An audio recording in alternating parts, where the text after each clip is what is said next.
When my mom answered janitor to my soon-to-be father-in-law's question about her job, his whole family burst into laughter. "A cleaning lady? That's as low as it gets," they said, mocking her. I was shocked they would make fun of my mother, who raised me on her own. I couldn't imagine becoming family with such cruel people. I told them coldly, "Let's pretend this conversation never happened. My name is Emily Yale, and I'm 26. I graduated from a public university with a degree in education and work as a high school English teacher. I live a pretty happy life. Today, I was excited to go on a midweek date with my boyfriend, John, at a nice restaurant he'd booked." "Sorry to keep you waiting," I said as I arrived. "You too, thanks for working so hard every day," he replied. John and I are the same age. He went to medical school and is now a resident doctor. We met in college and have been dating for 5 years. He's incredibly kind, and sometimes I feel like he's almost too good to be true. We've been through tough times, especially while studying for exams, but we always worked things out and supported each other. As I was finishing dessert, I noticed the restaurant seemed fancier than usual. Suddenly, John looked serious. "My residency will be over soon, and medicine is a tough job, but I want to do my best as a doctor, with you by my side. Emily, will you marry me?" He held out a ring. Tears came to my eyes as I looked at him. "Thank you," I whispered, my voice shaking. "I'm so happy. I believe we can support each other through anything." I accepted his proposal, thinking my mom would be thrilled for us. My mom, Linda, lost her husband when I was young and raised me by herself. Even though her father, my grandfather, suggested we move in with him, she chose to live alone with me, and we've been together just the two of us ever since. I didn't even meet my grandparents until I was in elementary school.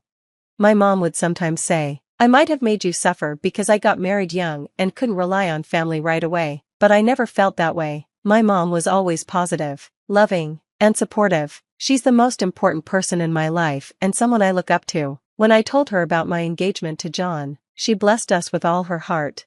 "Thank you. I look forward to our future together," John said, smiling. My mom was almost in tears from happiness, and I felt grateful to have her support. "We'll need to meet your parents soon too," I reminded John.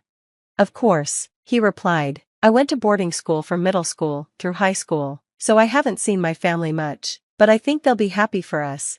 My mom added, "Make sure to introduce yourself properly to John's family. Dear, you're going to be part of their family now." She was fully supportive of our relationship. I knew John's family was very different from mine. His father ran his own hospital, his mother was a stay-at-home housewife, and he had a younger brother still in high school. I hoped we'd get along, but I was definitely nervous about meeting them. "Don't worry," John assured me, "I'll arrange a place for us to live after we're married."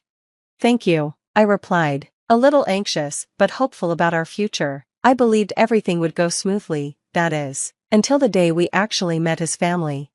2 months later, we met at a fancy restaurant in a private room. John's parents and younger brother arrived a little late. When they entered, John introduced everyone. "Nice to meet you all. This is my mom," he said. "My dad runs an internal medicine clinic, and my mom is a full-time housewife. And this is my younger brother. He's a senior in high school." His parents were dressed elegantly, as I expected, but his brother looked like a bit of a rebel, with brown hair, a messy school uniform, and his eyes glued to his phone. After the introductions, John began, "I'm planning to marry her." But his father interrupted gently, stroking his mustache. "First, let's get to know her family. If we're joining families, we need to understand her background and character." His mother also studied us closely, her eyes sharp. Then she asked, "And where's your father today?"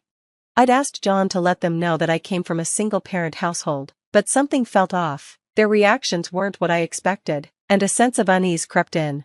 "My father passed away when I was young, and my mother raised me on her own," I explained. John's younger brother wrinkled his face in exaggerated disgust and muttered, "Really? A single-mother household? Unbelievable." This rude comment came from John's arrogant younger brother, who sat back with his legs crossed, showing a smug attitude. "What do you mean, unbelievable?" I replied, my voice rising. "My mother raised me by herself, and I'm incredibly grateful to her." "Watch your mouth and put away that phone," John scolded his brother, who turned away in annoyance. Then John's mother turned to me. "You're a high school teacher, right?"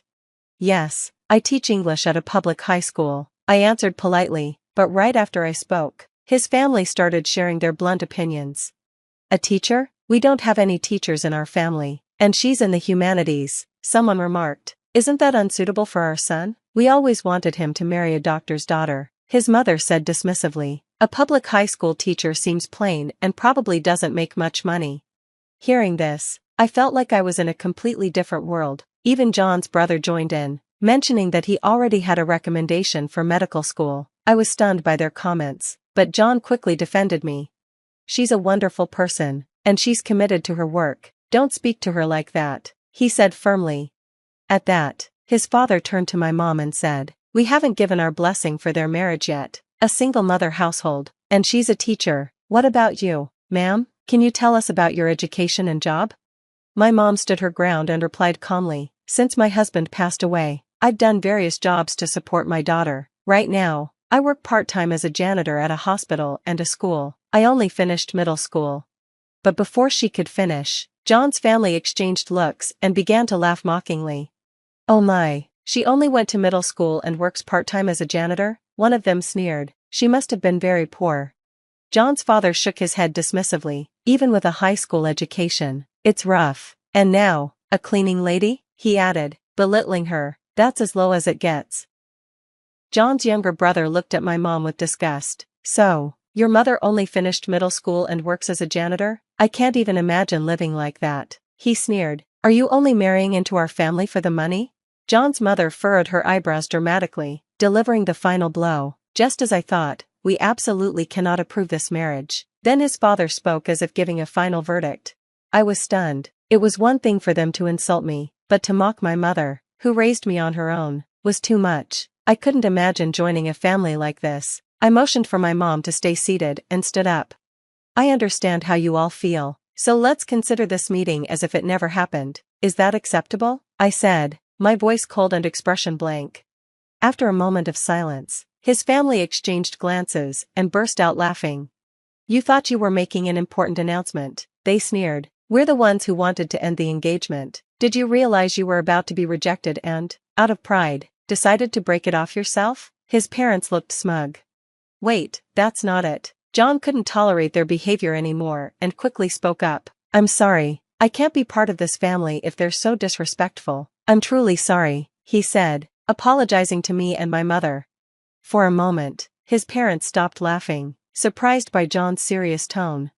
Why are you apologizing? His mother snapped. You should find someone more suitable, maybe a fellow doctor or even a wealthy woman. I stopped John from saying anything more and asked his family a question. Would it have been different if I were a wealthy heiress? His mother replied, of course, even if you're not a doctor, being wealthy would be no problem. You could support our hospital financially, right, dear? His father nodded. That might actually be better for us.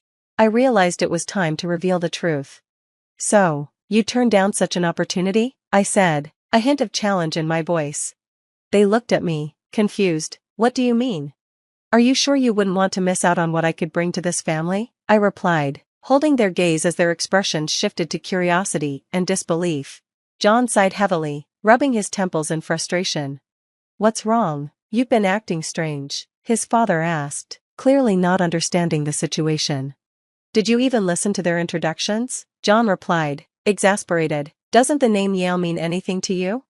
His father looked confused for a moment, then dismissive. Yale? No, why would I remember a name like that?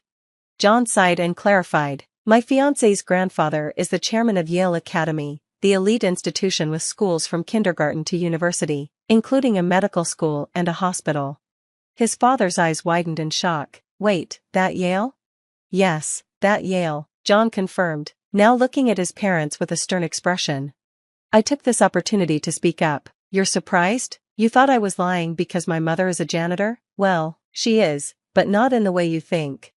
They looked at me, puzzled. My mother works as a janitor in hospitals and schools. Yes, but I'm talking about Yale hospitals and graduate schools. She's undercover, observing the actual conditions in the schools and hospitals. It's part of a task assigned directly by my grandfather to ensure quality and uncover any issues. His parents were stunned. They exchanged worried glances and stammered. Why didn't you tell us something so important earlier? Maybe you would have known if you'd actually listened to what I was saying instead of making assumptions. I said coldly, but it's too late for that. You insulted my mother without knowing the full story. Then I added quietly, by the way, my mother didn't leave school because of a lack of ambition, she had to drop out of middle school due to poor health as a child. My mom has a brother who carries on the family line, so when she was young, my grandfather prioritized her health over education. After middle school, she moved to the countryside to rest and recover. While living there, she met my father, and they fell in love. My grandparents had wanted her to marry into a prestigious family, so she had a huge argument with them and left to start a new life with my dad. They lived independently, without support from her family. When my father passed away, my grandparents suggested that we move back with them, knowing my mom was raising me alone, but my mom was too proud to go back right away. She felt guilty about how she'd left. Over time, though, they started reconnecting. My mom even changed her last name back to Yale, to help give me a stronger future. John's younger brother looked shocked and speechless, so I turned to him and asked, I heard you got recommended for medical school, which one? The unexpected question caught him off guard. Vassar College, he stammered. At that, his mom suddenly looked nervous, realizing something. Vassar College is a sister school to Yale, she said quietly. If today's events were reported, your admission recommendation could be in trouble, right? John's father tried to brush it off, but in his flustered state, he accidentally admitted, we paid a little extra to help him make up for his grades. There's no way that can be revoked now. Both John and I reacted in shock. Dad, you bribed someone for him to get in? John asked. No, that's not what I meant, his father stammered, clearly rattled. His mother and younger brother were looking pale. I continued, the president of Vassar College is my uncle. If I report this, I'm sure he'll investigate. His mother, her face turning red, snapped, you don't have the authority to make threats like that. No, I don't, I replied calmly, but I've already been offered a position to eventually work at Yale. I'm currently teaching in a public school to gain experience, as a condition for that role. At that, her tone softened. Oh, let's not dwell on the past. Can't we just let bygones be bygones? Let's not let a misunderstanding ruin a good thing, she said, trying to smooth things over. His father quickly agreed. Yes, John is the future heir to our clinic. He needs our approval to marry. You want to marry John, don't you? Even his brother chimed in. Yeah, just let them get married and promise not to report anything about me. The three of them, his mother, father, and brother, were now practically begging me to overlook their behavior, desperate to keep things quiet for their own gain. John stood up, furious. I don't need your permission to get married. I'm cutting ties with all of you. His family stared at him, shocked. I always thought you were stuck up because you're from a family of doctors, but I never imagined you'd act like this during an important first meeting with my fiancé. I'm ashamed of how you spoke to her and her mom, and bribing someone to get my brother into med school? That's disgraceful. Wait, what are you saying? His mother stammered. I don't consider you my family anymore, John continued firmly. I'm marrying her, and we'll be happy together. Stay out of our lives for good. The parents panicked. So you're saying you're not going to take over the clinic? But if your younger brother doesn't get into medical school, we won't have an heir. John shook his head. I don't care. I have no intention of taking over. After graduating from Yale, I was offered a position as a surgeon, and I plan to work in a hospital, not at your clinic. His family was in chaos. Please think this over, his mother pleaded. We have patients who expect you to take over the clinic. Even his brother chimed in. Come on, bro. I won't have anywhere to work if you don't take over. Ignoring their pleas, John turned to my mom. I'm truly sorry for everything. I want to cut ties with my family and start a life with your daughter. Please allow us to get married. John's voice trembled slightly. My mother placed a gentle hand on his shoulder and replied, you don't have to apologize. I didn't fall for you because you're a doctor. I love you for your kindness and sincerity. She nodded at him and added, I can see that you're a good man, and I want to support your dreams and happiness. Thank you, he replied, bowing respectfully, his gratitude clear. My mother smiled, and together, we left the restaurant. As we departed, she handed John's family the business card of Yale's legal advisor, in case they had any further questions. 1 year later, John and I are happily married. He works as a talented and dedicated surgeon, even with the long hours and little sleep. Watching him pursue his dreams brings me joy. My grandfather, who has grown fond of John, often says how proud he is of him. My grandfather hopes that one day John will join Yale University's hospital. As for John's family, things took a turn. The bribery that got his younger brother a recommendation for medical school was uncovered, and the teacher who accepted the bribe was punished. Since his brother was already a poor student with no grades to back him up, his recommendation was revoked. He tried to get into medical school through regular admissions, but he didn't pass. Now, he's supposed to be studying while taking a gap year, though it's unclear how serious he is about it. Hopefully, this experience will teach him the value of hard work and empathy. Meanwhile, John's parents' clinic has struggled. Patients began leaving after realizing John wouldn't take over, and financial problems quickly grew. His father's arrogance and his mother's difficult attitude led to nurses and other staff quitting. News of the college bribery scandal spread, causing relatives and people in the industry to avoid them. Finally, they had no choice but to close the clinic. As for me, my grandfather has asked me to study educational administration so that, in addition to being a teacher, I can also contribute to managing our family's educational institutions. Guided by my uncle and experienced mentors, I'm learning how to grow as a professional, step by step. Seeing me take on these challenges, my mom is proud, saying it's wonderful to see our family becoming stronger together. Her words mean a lot to me, and I feel deeply grateful. My days are busy, and there's so much to learn, but I'm blessed with a fulfilling life and endless support from my beloved mother and husband. Let's see how she gets back. Dad laughed sharply, slicing through the evening air, and shut the car door. In a small town in Montana, during a family trip, my parents and sister came up with a cruel prank to abandon me. The SUV's taillights grew smaller and smaller, disappearing beyond a curve in the dusty Montana road, leaving only a trail of dust and the echo of Victoria's cruel laughter behind. I stood frozen, my heart pounding in my chest. "They'll come back," I muttered, feeling a knot of anxiety in my stomach as the locals' curious eyes watched me from the diner porch. This is just a lesson. But as time passed, the knot in my stomach tightened further. Minutes stretched into an hour, and the sky above the unfamiliar town whose name I could barely remember grew dark. It all started a few days ago. My sister Victoria said she wanted to go camping. Our parents agreed, and we decided to take a road trip as a family. We planned to leave early in the morning, and I took on the first driving shift.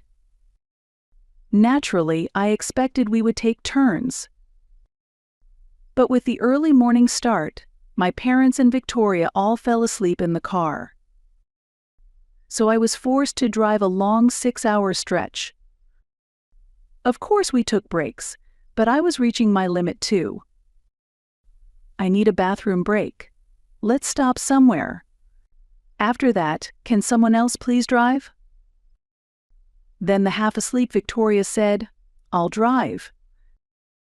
I can't let someone who once caused a rear-end collision drive.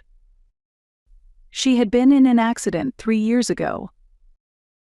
"Excuse me? You always act so high and mighty." As tension rose, I took a deep breath. "I need a bathroom break. Let's stop at that diner." Everyone agreed, and we pulled over at a small roadside diner. I stepped outside to calm down. Victoria got out too and said, "You're so selfish. We're all tired, but you act like you're the only one who matters." "We're all tired? I've been driving for 6 hours since this morning. You were just napping and scrolling on your phone in the back seat."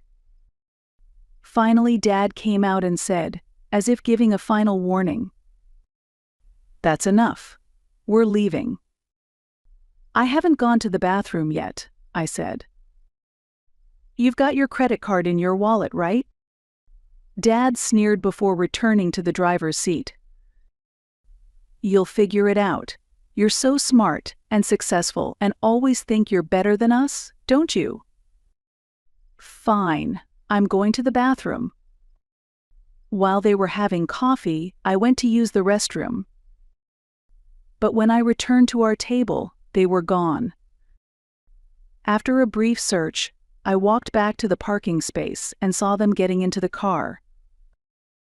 As I approached, Dad said, "We're leaving now. Let's see how you get back." He laughed so sharply it sliced through the evening air and shut the car door. I could do nothing but stand there, stunned by the abandonment I had never seen coming. It was a cruel joke.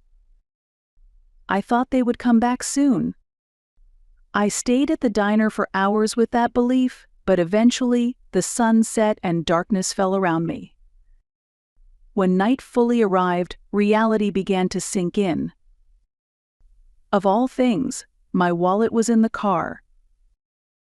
I remembered I had put some cash in my pocket, and when I counted it, it was only $127. Not enough for a flight to Chicago, and barely enough to cover one night's stay. I checked into the cheapest motel I could find. It was a bare-bones room with peeling wallpaper and a lumpy bed. They blocked me. I muttered as I stared in disbelief at my phone. All 38 calls to my parents in Victoria had gone straight to voicemail. They even ignored the text messages I sent to them. Realizing this wasn't just a cruel joke, but a calculated punishment of some sort, my heart pounded with a mix of anger and fear. Sleep came in broken intervals, interrupted by frantic phone checks and waves of anxiety. By morning, I told myself the nightmare would be over, that they would come back, that Dad would apologize while blaming me for overreacting. I would be angry, but reassured enough to move forward. But they didn't come back. On the second day, I spent my remaining cash carefully, buying only a sandwich for lunch, and walked around town checking every restaurant and gas station for any sign of my family's SUV. There was nothing anywhere. I became certain they were continuing their planned trip without me. That afternoon, I made one of the hardest decisions of my life. Standing in front of a pawn shop window, I removed my expensive watch, one I had bought for myself after closing the biggest real estate deal of last year. The shop owner offered far less than its worth, but it was enough to fund the next step of my journey, wherever that might be.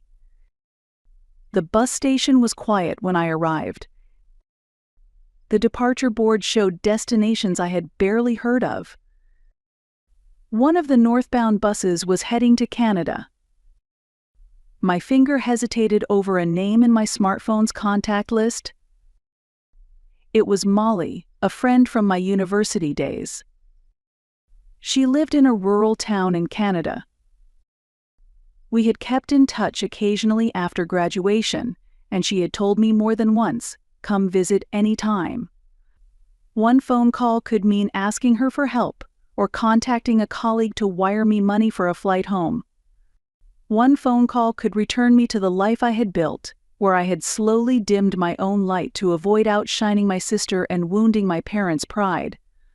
Where are you headed? The question came from a middle-aged woman with kind eyes, a ticket agent who had seen me staring at the departure board for nearly 15 minutes. "Canada," I replied, as a wave of certainty surged over me. "I want to go to the town where my friend lives." After several hours on the bus and a tense procedure at the border, I stepped off the final bus, my body stiff from the uncomfortable seat and emotional strain. The fresh scent of pine and canola fields greeted me. At the bus station, Molly was waiting with a worried expression. I had explained very little in my text, but she hugged me without asking questions. "You've been through a lot. But no matter what, you're welcome here," she said.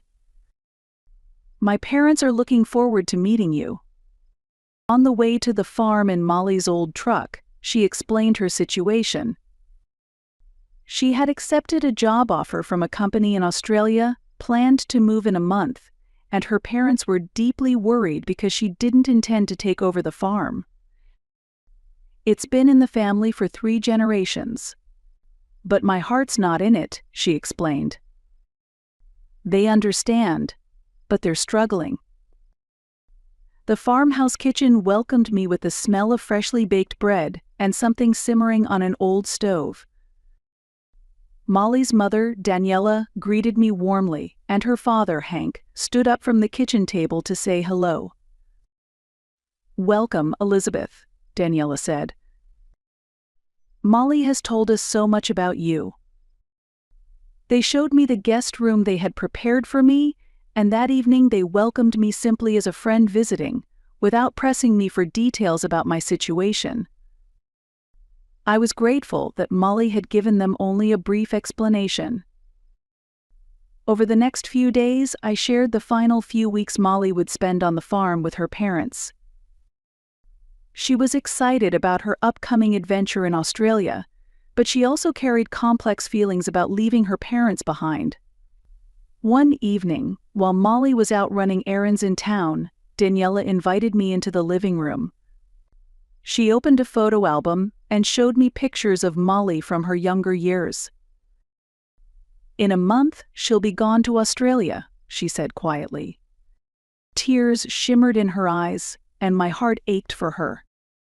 Daniela and Hank wanted their daughter to be happy, but they were also mourning the loss of the person who had been the center of their lives and the future of their legacy. They treated me like a real daughter and told me I could stay as long as I liked, and I gratefully accepted their offer. In return for staying, I began learning about farming. Deciding to stay marked the beginning of my education in canola farming. Each day, as I slowly blended into their life on the farm, I was introduced to new routines. Daniela taught me how to collect eggs without startling the hens, and how to hang laundry so the prairie wind would dry it perfectly.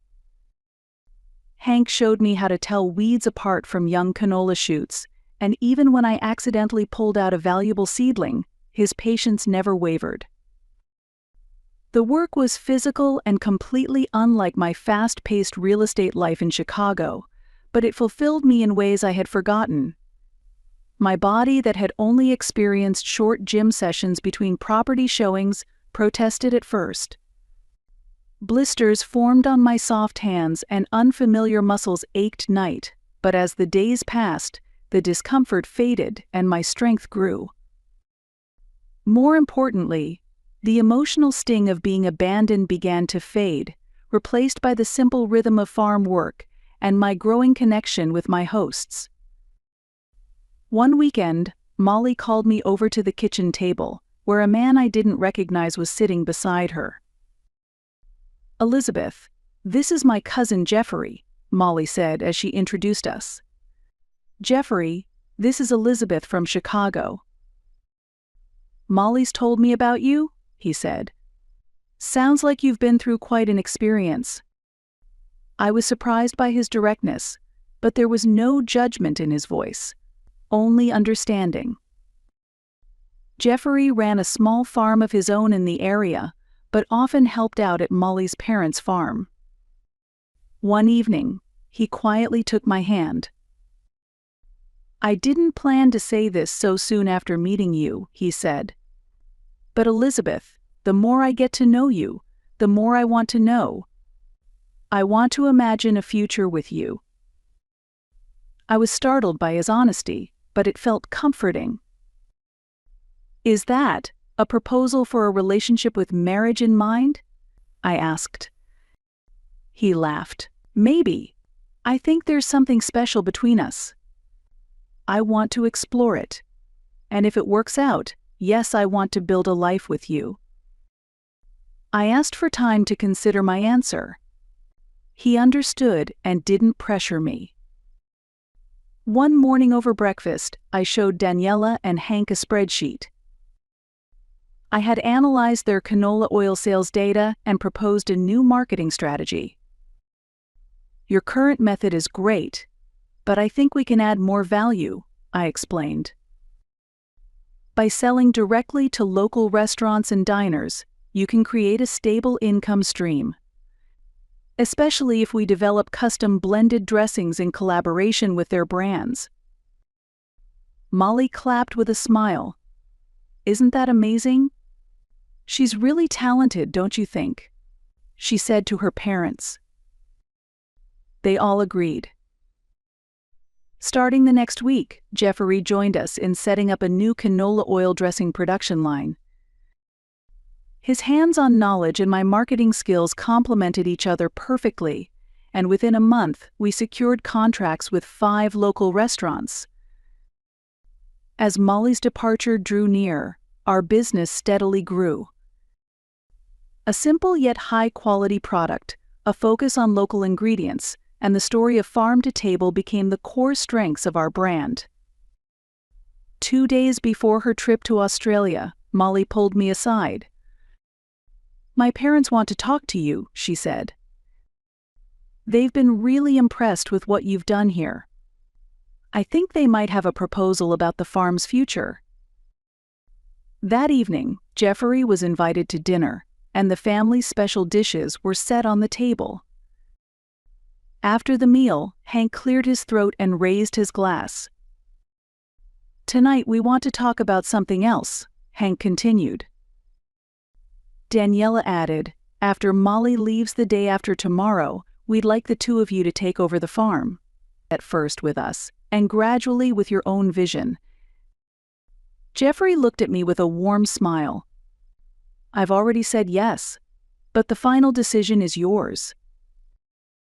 I felt my chest tighten with emotion. Daniela explained.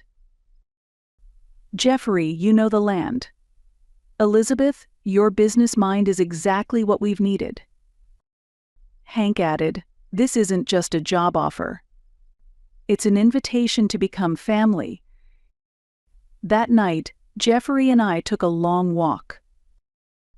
Beneath a sky full of stars, we talked about the future and the unexpected proposal. "Honestly, Elizabeth," Jeffrey said, taking my hand, "I hoped Molly's parents would say this. With you, I think we could make this place something truly special." I took a deep breath. When my family left me behind, I never imagined it would lead to something like this, I confessed. But for the first time, I feel like I'm truly making my own choice. I already knew my answer. To walk this life with Jeffrey. To carry on this farm. Standing hand in hand under the starry sky that night, my heart already felt at home. A few days after Molly left, I was approaching my 2nd month in this place. "You don't talk about Chicago much," Jeffrey said carefully one quiet afternoon, as we loaded unsold products. That question caught me off guard. "You don't have to talk about it. Take your time."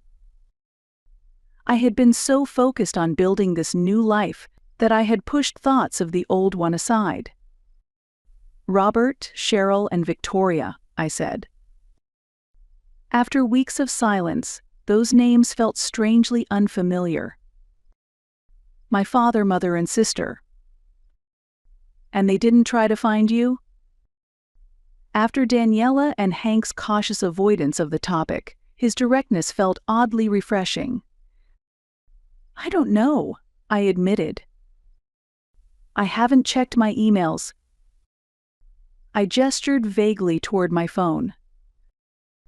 I had used it occasionally for photos, but I had ignored my Chicago email and social media accounts, unwilling to face any messages that might be waiting there.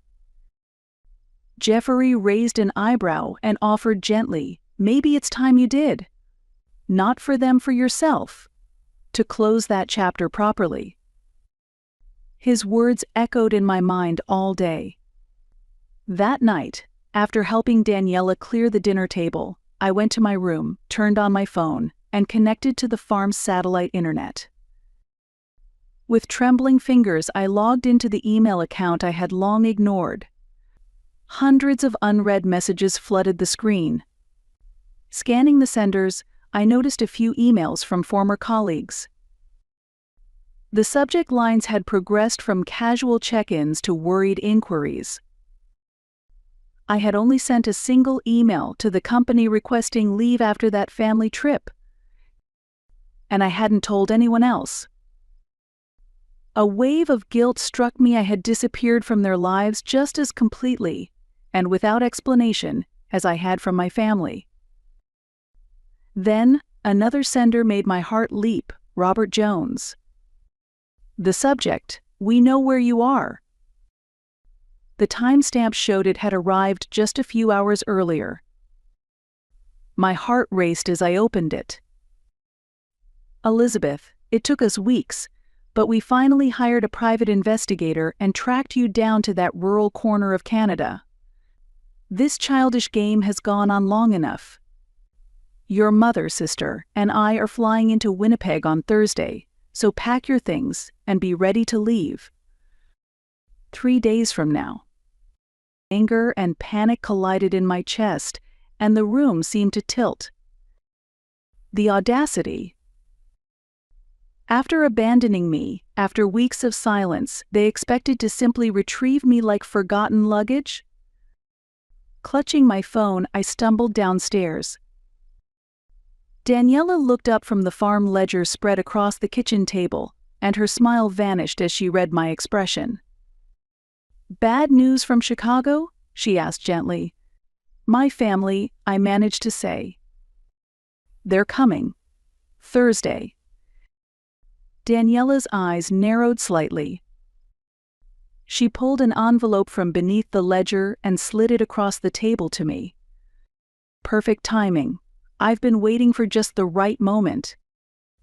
Inside was a legal document clearly outlining terms, with my name and Jeffrey's alongside Daniela and Hank's. "A partnership agreement for the farm," Daniela explained. 50-50 ownership. Not someday. Now. My vision blurred with tears as I stared at the document. I understood what it meant: true partnership, not just employment or training. Not a temporary refuge, but a foundation to build on. Not charity, but earned recognition. "What happens Thursday is up to you," Daniela said firmly, tapping the papers. "You have a home here, a business, a partner." She gestured toward the phone in my hand. "Those people, they don't control your life anymore." The truth of her words wrapped around me like armor. For the first time since being abandoned in that Montana town, I didn't feel like I was just surviving. I felt rooted. Family would come, but they would find a woman very different from the one they left behind. Thursday arrived. I was in the kitchen with Daniela, working on a new herb-infused dressing prototype, when we heard the sound of a car engine. "They're here," Daniela said quietly. I looked out the window and saw a shiny black SUV climbing the gravel road. Robert, Cheryl, and Victoria stepped out, their eyes scanning the farm with clear discomfort. "Are you all right?" Daniela asked, placing a hand on my shoulder. "I'm all right," I said, taking a deep breath. This was inevitable. As I stepped outside, Jeffrey was just returning from the fields on the tractor. He quickly read the situation, stopped the tractor, and walked toward me. "Your family?" he asked quietly. I nodded. "Will you stay with me?"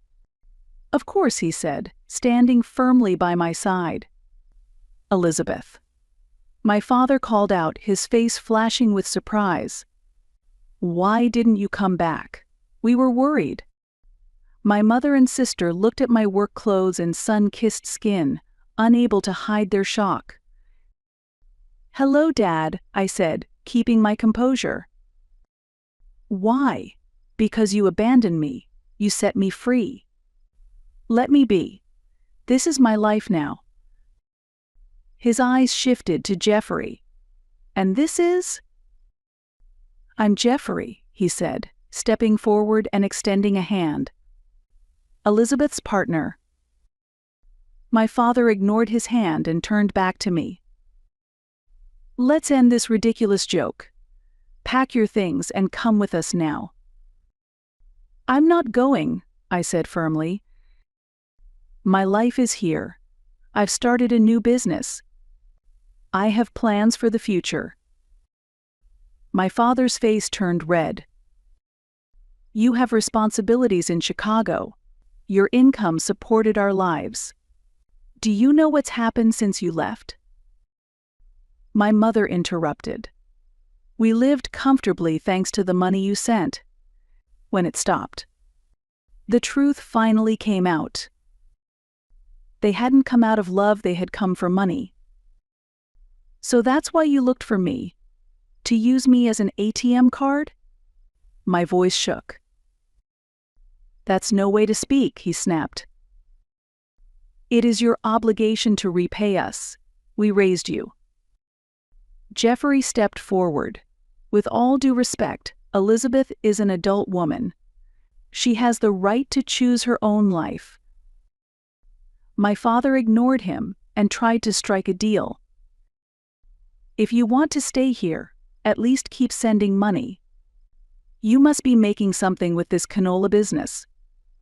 It's your responsibility to help your family. No, I said clearly. I won't be manipulated anymore. My income is mine. From now on, I will decide how to use the money I earn. What do you mean? His voice had taken on a dangerous edge. It's simple. No more money. It's time you learn to live within your means. My mother stepped back in shock. But how will we live?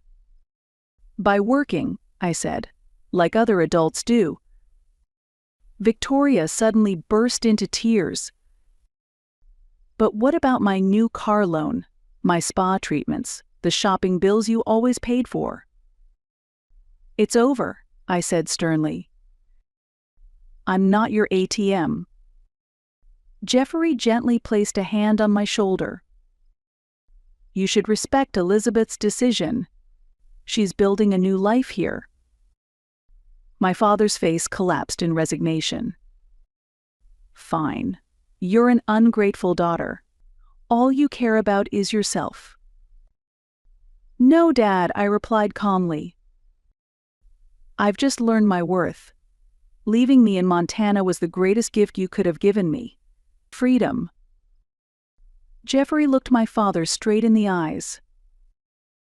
She has a beautiful future here, and I promise to take care of her. After a long silence, my father slumped his shoulders, gathered my mother and sister, and walked back to the SUV without a word. As they returned to the vehicle, Jeffrey squeezed my hand. Are you okay? I looked around the farm, the golden canola fields, Daniela and Hank's warm smiles, and Jeffrey's honest eyes. Yeah, more than okay. 6 months later, I received an email from Molly. She had adjusted to her new life in Australia and was working for a local agricultural company. And she had news about my family. Elizabeth, I heard from a friend in Chicago that your parents have moved. They apparently gave up their luxurious condo and relocated to a more modest apartment. Rumor has it your sister Victoria started a second job. I read the email at the kitchen table with Jeffrey. He took my hand. I hope they're all right. Yeah, I nodded. I think they'll find their own path too. That same week, we were featured in the local newspaper. The headline read, "Innovative canola oil business revitalizes local economy," with a photo of Jeffrey and me, alongside Daniela and Hank. Sometimes I think about how my parents in Victoria are living without me. They're probably learning, for the first time, how to live within a budget. The lavish dinners and luxury vacations are likely fewer now, replaced by a lifestyle that matches their actual income. It might be hard for them, but in the long run, it may be the best gift I could have given them. As Jeffrey and I watched the sunset over the canola fields, he wrapped his arm around my waist. "Do you regret it?" he asked. "Not for a single second," I replied. "Sometimes I wonder if they hadn't left me in Montana, I might still be in Chicago, trying to meet their demands. Ironically, by trying to hurt me, they gave me the greatest gift of my life." "We got on the airplane already. Please take care of Grandpa." I sat alone at the airport, staring at the message from Rita. I had taken time off work to go on a long-awaited trip to Hawaii, but never in a million years did I think I'd be abandoned at the airport. "My name is Allison Smith, and I'm 32 years old. I work as a nurse at Metro General Hospital. I have 2 younger sisters, Rita and Jane. 3 months ago, I was in the break room sipping coffee and organizing patient charts when I got a phone call from Rita. "Allison, how are you?" Rita's cheerful voice rang through the phone. "Do you have a moment to talk?" "Yeah, sure," I replied, still double-checking a medication order. "What's up?" My attention was split between her call and a complex treatment plan. "Mom and Dad are both retiring next month. Remember?" Rita said with a voice full of excitement. "Jane and I want to plan something special for them. We thought a family trip to Hawaii would be perfect. But unfortunately, Jane's still struggling financially, and I've been eating into my savings with Andy's preschool tuition and our mortgage payments, but we'll cover half of it." My pen stopped mid-note. "What exactly are you asking me for?" When Rita said the amount, I nearly choked on my coffee. It was the equivalent of my entire monthly nurse's salary. To earn that, I'd need to pull countless night shifts and weekend rotations. "I know it's a lot," Rita quickly added. "But they've worked so hard for us all these years." "Okay," I said hesitantly, pushing down the usual voice of protest inside me. Jane got married at 23, but she ended up getting divorced at 28 after having her second child. She never had the chance to build a career, and soon faced financial hardship, forcing her to move back in with our parents. And the costs of her living expenses and raising her children began to place a heavy burden on our parents' savings. The youngest, Rita, got married right after graduating from college and became a full-time housewife. As for me, I'm still single, so I have a bit more financial flexibility. And because I know how hard it is to work, I do feel a certain amount of gratitude toward our parents who worked so hard for us over the years. That's why, despite feeling conflicted, I decided to go along with Rita's proposal. A few days later, I received another message from her. "I've booked the trip. It's 3 months from now. Please send your share 2 months in advance. Oh, and make sure to take a week off for the vacation." I shook my head at how naturally she said it, as if it were the most obvious thing in the world. For those working at the hospital, getting a full week off requires a lot of advance planning and careful coordination with coworkers. It's like my schedule doesn't even matter, I thought, sighing inwardly as I quietly closed the message. After that, my days quickly disappeared in a blur of ear chaos and night shifts. Sometimes I wondered what kind of luxurious trip my sisters were planning, but whenever I asked, their replies were cryptic and vague. Work drained my energy, and the retirement celebration slowly faded to the back of my mind. And then, the long-awaited day finally arrived. After a grueling 12-hour shift in the ER, I rushed to get changed, but my scrubs still had faint traces of blood on them. I was supposed to meet everyone at the airport, so I threw my hastily packed suitcase into the car and drove straight there. My eyes stung with exhaustion. When I reached the designated terminal, I anxiously scanned the departure area. But I didn't see a single familiar face. I checked my phone, no new messages, no missed calls. It was weird. I called Rita, then Jane, then Mom. No one answered. After searching around the airport for 30 minutes, I finally received a text from Rita. I stared at it in disbelief. "We got on the airplane already. Please take care of Grandpa." Just that. "What does that mean?" I muttered, and immediately dialed her number. After several rings, I finally heard her voice. "Did you get my message?" she asked, sounding almost casual. "What is this? I was supposed to come with you. Why did you leave me behind?" I was trembling, unable to contain my anger. She was silent for a moment, then replied, "We had to change the plan last minute. We couldn't get a caregiver for Grandpa." "But you told me last week that you had booked a care facility for him?" I raised my voice without meaning to. "Sorry. I tried to book it, but everything was full." There wasn't a hint of regret in her voice. Then she added, in an almost unnaturally light tone, "But you're a nurse, so you'll be fine, right?" A tight, painful feeling gripped my chest. I never expected I'd be the one stuck taking care of him like this. Then came another message from Mom. It was short, but it shook me even more deeply. "You'll be fine. Grandpa's medication and care instructions are on the kitchen table." I instinctively gripped my phone, holding my breath.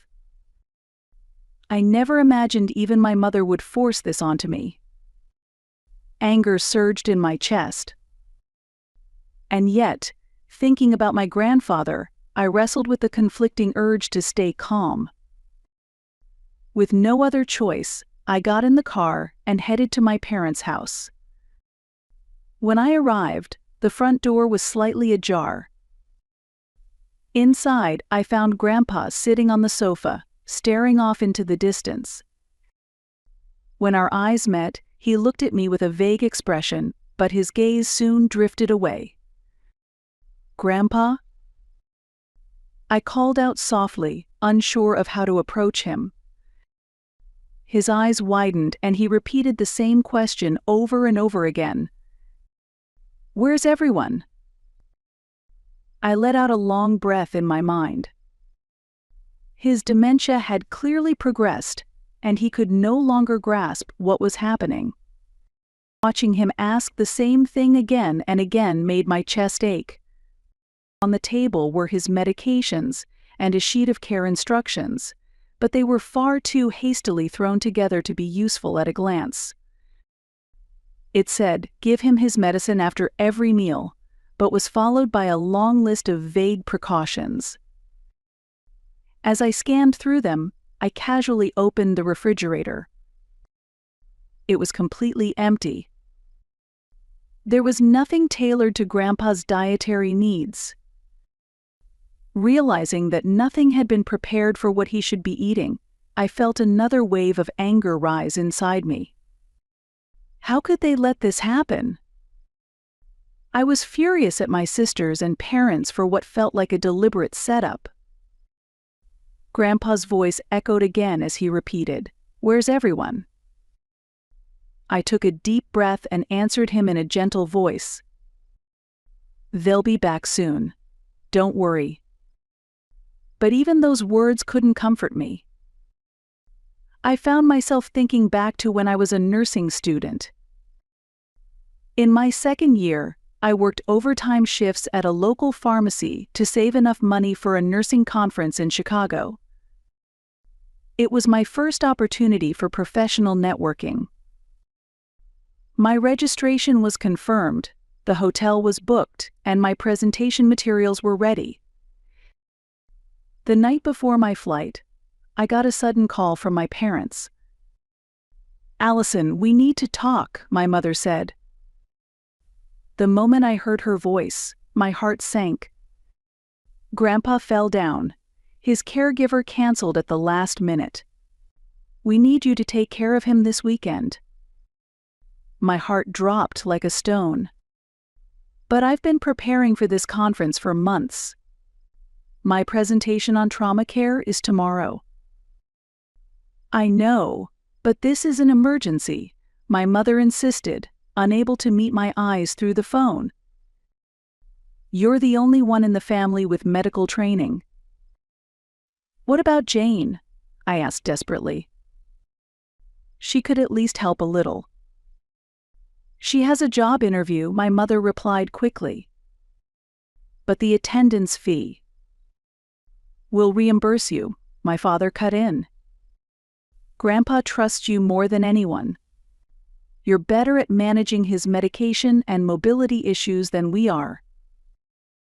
My dream of attending the nursing conference vanished like morning dew. While my colleagues shared insights and built professional connections, I spent the weekend monitoring my grandfather's vital signs and managing his worsening dementia. Months later, while casually browsing Instagram, I stumbled upon photos of my parents enjoying a Caribbean cruise. It was the first time I realized they had gone on vacation during the very weekend I canceled the conference to care for Grandpa. "We just needed a little break," my mother admitted when I confronted her. "You understand, right?" I still remember the boiling anger I felt upon learning that my career advancement had to be sacrificed for their vacation.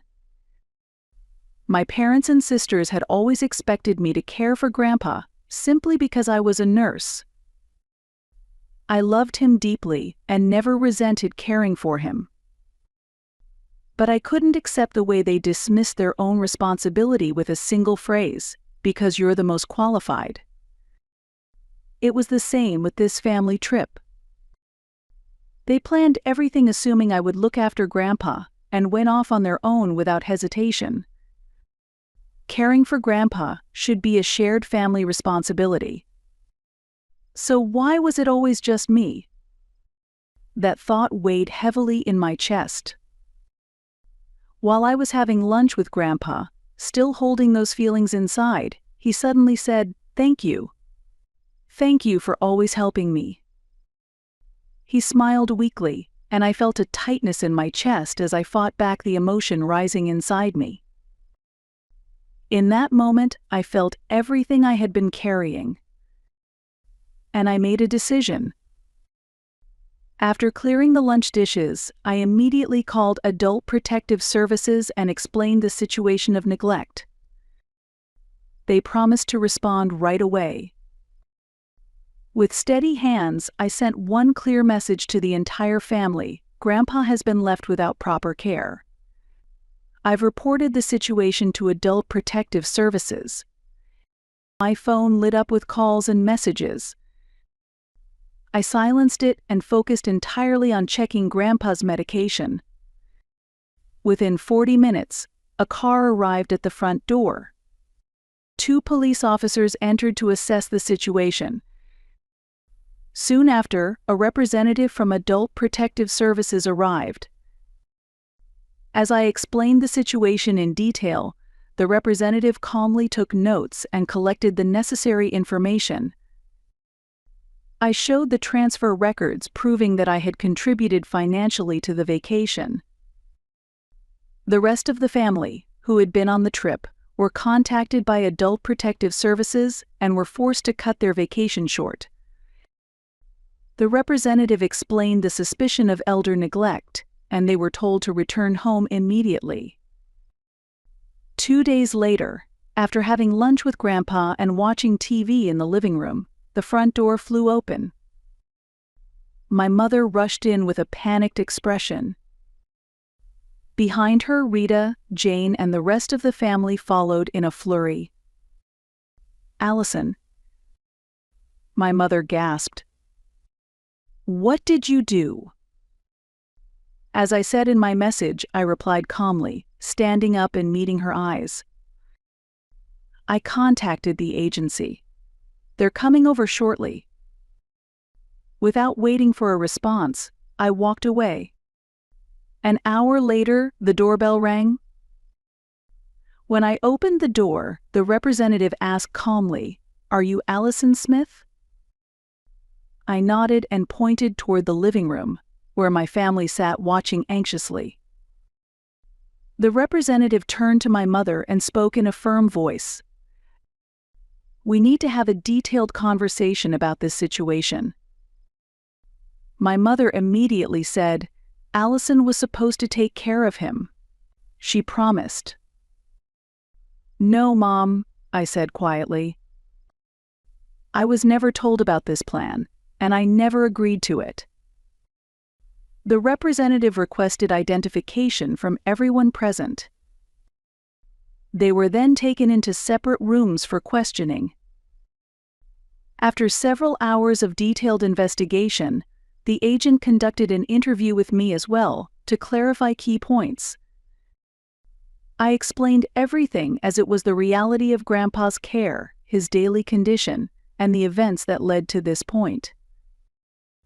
I had doubts and inner conflict, but more than anything, I was angry at my parents and sisters. As a result of the investigation, my parents were formally charged under the Elder Abuse Prevention Act for grossly neglecting their duty of care. Once the charges were accepted, further legal procedures and detailed investigations were carried out by the relevant authorities, and a trial was officially scheduled. From the day it was announced that there would be a trial, my smartphone became a quiet battleground. The screen lit up with a new notification.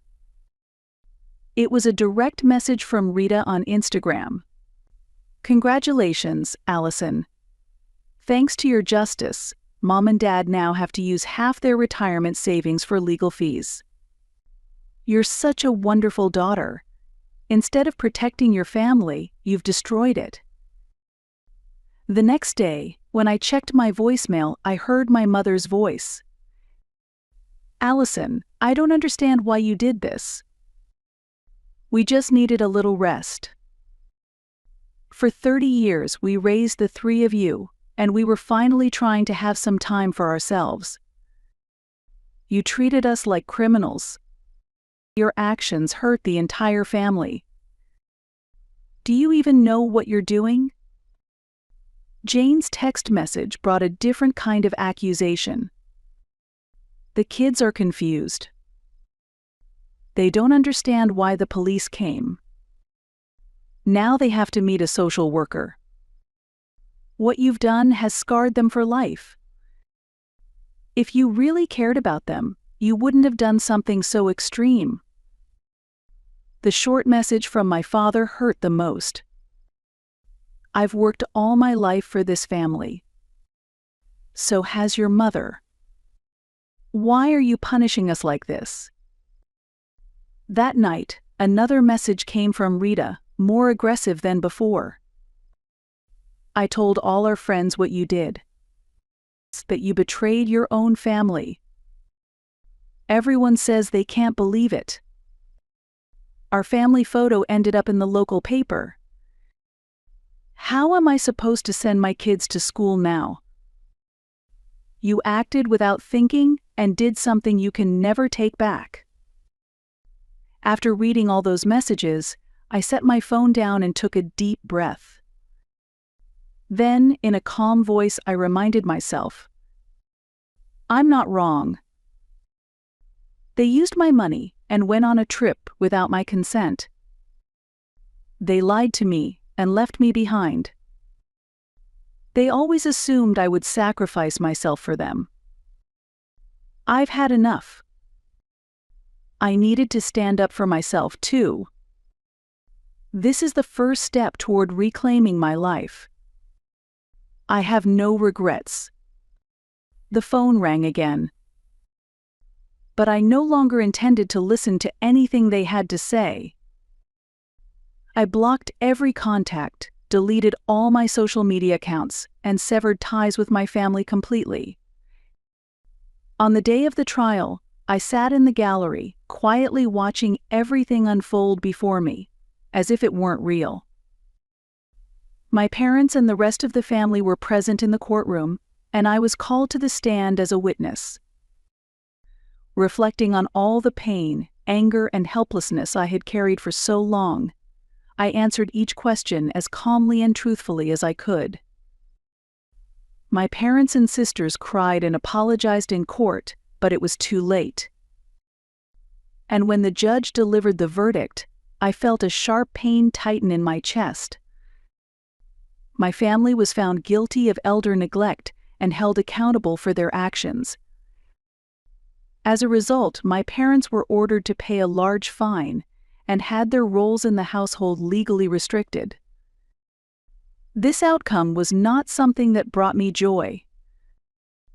If anything, the fact that it had to go this far to change anything weighed heavily on me. The collapse of our family structure left me with a deep sense of loss as I slowly walked out of the courtroom. Later, the family court officially appointed me as Grandpa's legal guardian. Grandpa's dementia had progressed, and it has become my responsibility to manage every aspect of his daily life. So I needed to move him somewhere he could live as comfortably as possible. Once the arrangements were in place, I sent him off to his new care facility, thinking I would never forget that day. Led by my hand, Grandpa entered the facility with vacant eyes. I watched his back as he walked in, without looking back even once. At the facility, I committed to monthly visits and regular checks to ensure his care remained comfortable. But deep down, the anger I felt over my family's betrayal never faded. My life had changed drastically because of what happened, and I felt certain I would never be able to trust my family again. After that, I made a decision to focus entirely on my own life. I moved to a new place and started over. I threw myself into work, trying to fill the emptiness inside. My focus and dedication in the emergency department reached a new level, and my supervisors began to take notice. 6 months later, I was offered a promotion to clinical educator. The role involved training and mentoring new nurses. "Allison, your calmness and judgment are incredibly valuable," said the head of nursing. "The whole team has a lot to learn from you." Outside of work, I spent time reclaiming myself.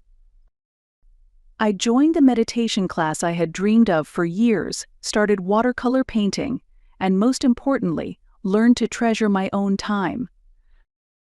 I never canceled my plans for someone else again, and I found the strength to say no.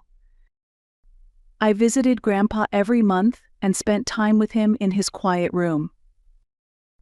His dementia had advanced, but whenever he saw me, he gave a gentle smile and always said, "Hello, beautiful young lady." He didn't always remember my name, but I could see peace in his eyes. According to the staff at the facility, he was calm and doing well thanks to the structured routine and professional care. And just like that, a year passed like a dream. One stormy afternoon, Eileen appeared at the entrance to the nurses' station. "There's someone at reception asking for you," she said hesitantly. "It's your mother." I felt my heart start to race and forced myself to stay composed. "Okay." At the front desk, I saw my mother utterly changed. She looked like a different person. Her once proud posture had collapsed, her hair was fully gray, and her eyes were hollow with defeat. "Allison," she whispered, her voice barely audible. "Thank you for seeing me." "What do you want?" I asked, my voice steady despite the unease in my chest. "I came to apologize," she whispered, "and to ask for your help." "What kind of help?" "We're financially ruined," she admitted, tears rising in her tired eyes. "We're in debt. The retirement funds and the pensions are all gone." "And?" I prompted, already sensing where this was going. "We need money," she finally admitted. "Please, help us." I looked out the hospital window at the ambulance below. Once, I would have drained my savings without a second thought to support them. "Mom," I said carefully, "last year I drew a clear boundary. You used my compassion and treated my dedication like it was something you were entitled to. My feelings, my career, my very existence meant nothing more than what I could give you. But you're still our daughter." My mother's voice cracked with desperation. "Isn't family supposed to support each other in times of need?" "Real families support and respect each other," I replied quietly. "You've spent years treating me as nothing more than a convenient resource. That's not love. That's exploitation." She broke down in tears, her entire body shaking with sobs. "What am I supposed to do now?" "Figure it out yourselves," I said firmly. "Like the capable adults you claim to be." She stared at me, her eyes clouded with raw despair. "You've become so cold." "I've grown up, Mom," I said, smiling sincerely. "I finally learned that my worth isn't measured by how much I sacrifice." I spoke softly. A swirl of emotions passed across her face. First surprise, then anger, and finally a look that resembled sorrow. She stared at me silently for a long moment. "You've changed," she said softly. But there was no accusation in her voice, only resignation. "I haven't changed," I said. "I've simply woken up." Without another word, she turned toward the elevator. After she left, I felt an unexpected sense of peace. In the months that followed, my parents' and sisters' lives changed drastically. My parents were burdened with debt, had no retirement savings left, and couldn't survive on their pensions alone. They were forced to live a modest lifestyle. "Allison, I went to the home improvement store yesterday and saw your father working there. He looked completely exhausted." My colleague Aileen was the one who told me that my father had been working at the home improvement store. The man who was once so proud was now arranging shelves with a weary expression. I also happened to see Jane working as a cashier at a local supermarket. Our eyes met, but she quickly looked away and returned to helping another customer. Since I continued volunteering in the local community, I occasionally heard about their situation from neighbors. "Allison, about your parents and Jane lately, we've been hearing yelling from their house almost every night. Just last week I heard Jane shouting, 'It's your fault I'm stuck in this job.' And your uncle yelled back, 'We're struggling too.' Who's the one who's been relying on their parents forever?" Sometimes you can even hear things breaking. Hearing that filled me with mixed emotions. Part of me felt sympathy knowing they were suffering, but remembering the years of manipulation and exploitation, I also felt the need to protect myself. They were facing the consequences of their own choices. As for Rita, I learned about her situation through a mutual friend. Eva, who had attended a wedding, messaged me saying, "I heard Rita and Joe separated." Apparently Joe, who's a lawyer, was furious when news of Rita's parents being prosecuted spread through the firm, and he felt it damaged his career. He blamed her and left with the kids. I heard Rita moved into a small apartment alone. Their downfall, I believe, is the result of their own actions. I finally learned to walk my life at my own pace. Now I volunteer for a youth mentoring program, and I'm forming new connections with people who genuinely appreciate support. From now on, I'm living for myself. My name is Kristen Anderson, and I am employed as a professional bartender. My beloved husband, Douglas, holds a position at a nearby financial institution and consistently demonstrates his deep affection and respect for both me and my extended family. After years of dedication and dreaming, Douglas and I have finally realized our long-held ambition of establishing our very own sanctuary of relaxation. The moment we crossed the threshold of what was to become our new residence, we were overwhelmed with a sense of indescribable elation. We had dedicated more than 5 years to diligently saving money, meticulously planning every detail, and tirelessly working towards this significant milestone.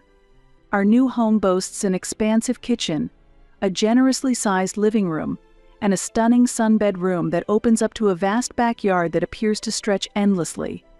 It was designed to be a haven brimming with laughter, cherished memories, and vibrant life. We envisioned it as a casual gathering spot for friends and family, as well as a place where we could relish our time together as a couple, creating new and joyful memories. Douglas and I have chosen not to have children and do not foresee changing this decision in the future. Thus, our home is entirely our own, and within its walls, we have the freedom to shape our lives exactly as we wish. Both of us have a passion for hosting and entertaining guests. I was drawn to bartending because it gives me the opportunity to bring joy to others through the drinks I craft and the atmosphere I help create. There is a unique pleasure in uniting people, whether it's through crafting the perfect cocktail or preparing a delicious meal. It seemed a natural evolution for me to take on the role of organizing family gatherings. 2 weeks after settling into our home, we decided it was time to introduce our family to this new space that we had so lovingly prepared.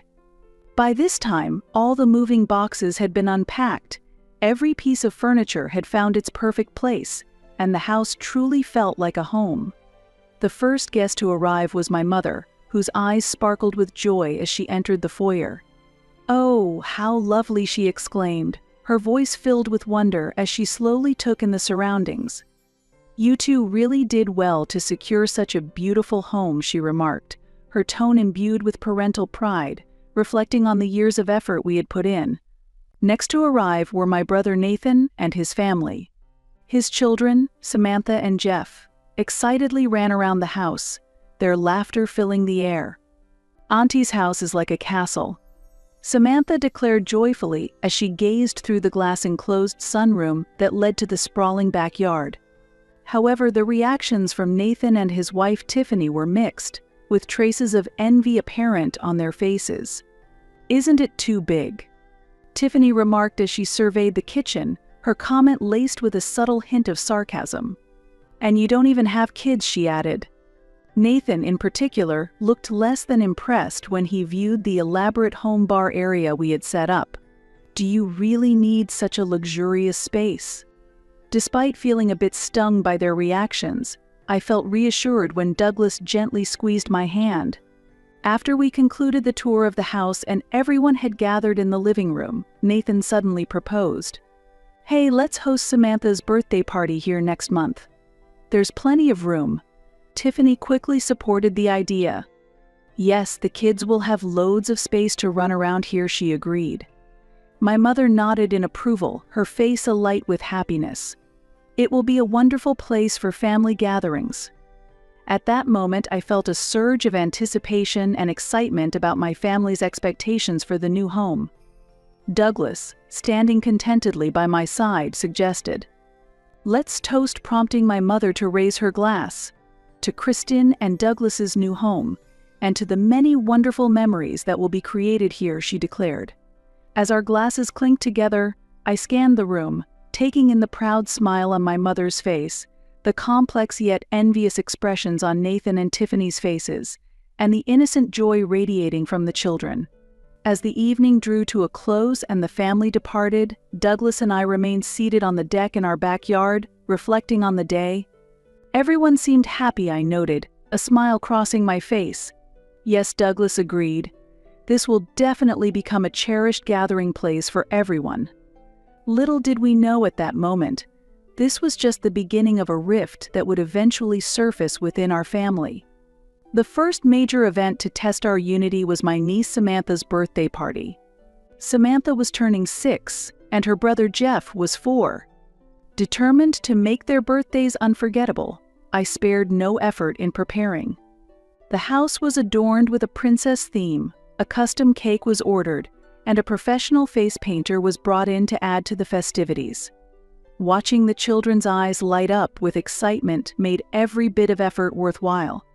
Even Nathan and Tiffany, who had initially seemed ambivalent when first seeing our new home, were impressed by my hospitality and thoroughly enjoyed the time spent with the family. As I observed the smiles spreading across my mother's and brother's faces, I felt a deep sense of fulfillment. However, this event would set a precedent for future gatherings. The next major celebration was the Christmas party. On the morning of the event, I rose early, having prepared the turkey the night before, and drawing upon my bartending skills, also concocted a special batch of hot wine. The Christmas tree, which Douglas and I had decorated the previous night, sparkled magnificently in the morning light, reflecting off the ornaments and casting a festive glow throughout the house. As family members arrived one after another, the house buzzed with lively voices and laughter. Although I was busy tending to the needs of our guests, I reveled in the joyous atmosphere and the pleasure of hosting our loved ones. "Hey, this sauce is really delicious," Tiffany exclaimed with admiration. "Could you share the recipe with me?" "Of course," I replied with pleasure. "Actually, there's a secret ingredient." We blossomed into a conversation about cooking, and the kitchen was filled with laughter. At dinner time, the whole family gathered around the large dining table. As I carved the turkey, I looked at each family member's face. "Let's toast." I raised my glass. "To a wonderful Christmas with the family." Being able to combine my experience as a bartender and my love for my family to offer my hospitality was truly a joyous thing. Late at night, after the last of the family had left, Douglas and I sat on the sofa, staring into the fireplace fire. "Did you enjoy it?" Douglas asked. "Very much," I answered with a genuine smile. Everyone had fun, and I was really happy. This is the family time I wanted. However, an unexpected development was waiting for us. One night, Nathan and Tiffany visited without warning. They had left their children with their grandparents. "We need to talk." Nathan started as he sat on the living room sofa. Samantha got into a private elementary school. "But," he continued, choosing his words carefully, "the tuition is a bit of a stretch." I could already see where this was going. Tiffany looked at me with expectant eyes. "You guys can afford it, right?" Tiffany said softly. "And you don't have kids." That comment made me feel irritated inside, but I kept a calm exterior. "And Jeff will be starting in 2 years. Nathan tried to add. "Wait a second." I interrupted him. "Are you asking for temporary help, or are you seeking long-term support? You guys can afford it." Nathan's voice grew slightly louder. "We're desperate for our kids. The house mortgage, living expenses." "I understand." "Give me a moment to think," I said. After Nathan and Tiffany left that evening, I stood in the kitchen for a long time. The moonlight illuminated the garden outside the window, and the conversation kept swirling in my head. "Hey," Douglas's voice came from behind. "Are you okay?" "I don't know," I answered honestly. Their tone and attitude, as if it were a given. I paused, struggling for words, and Douglas silently offered me a cup of coffee. Douglas slowly nodded. "Yes, but," he paused, choosing his words. When you think about the kids, it's hard to do nothing. Those words moved something inside me. Eventually, we decided to help out for the sake of the children. And since that Christmas party, our home had become the default gathering place for the family. Easter, Thanksgiving, Independence Day on July 4th, and everyone's birthdays. A glance at the calendar showed our house booked for event after event. Initially, I truly enjoyed it. Remembering the glowing faces of the children at Samantha's birthday party, I got creative with decorations. Remembering how happy my mother was at the Christmas party, I sought out even better ingredients. I applied my bartending experience to crafting cocktails and cooked up seasonal dishes with creativity. For Spring's Easter, I planned an egg hunt in the backyard, and for Thanksgiving, I prepared numerous side dishes with my own twist in addition to the traditional turkey. However, gradually the burden became heavier. Each party required hundreds of dollars in expenses for food, drinks, decorations, and sometimes even rental equipment, all on us. While there were offers of help from family, these were limited to simple tasks on the day, with no discussions of sharing the costs. Especially tough was the cleanup. After a large gathering, the house looked like a battlefield.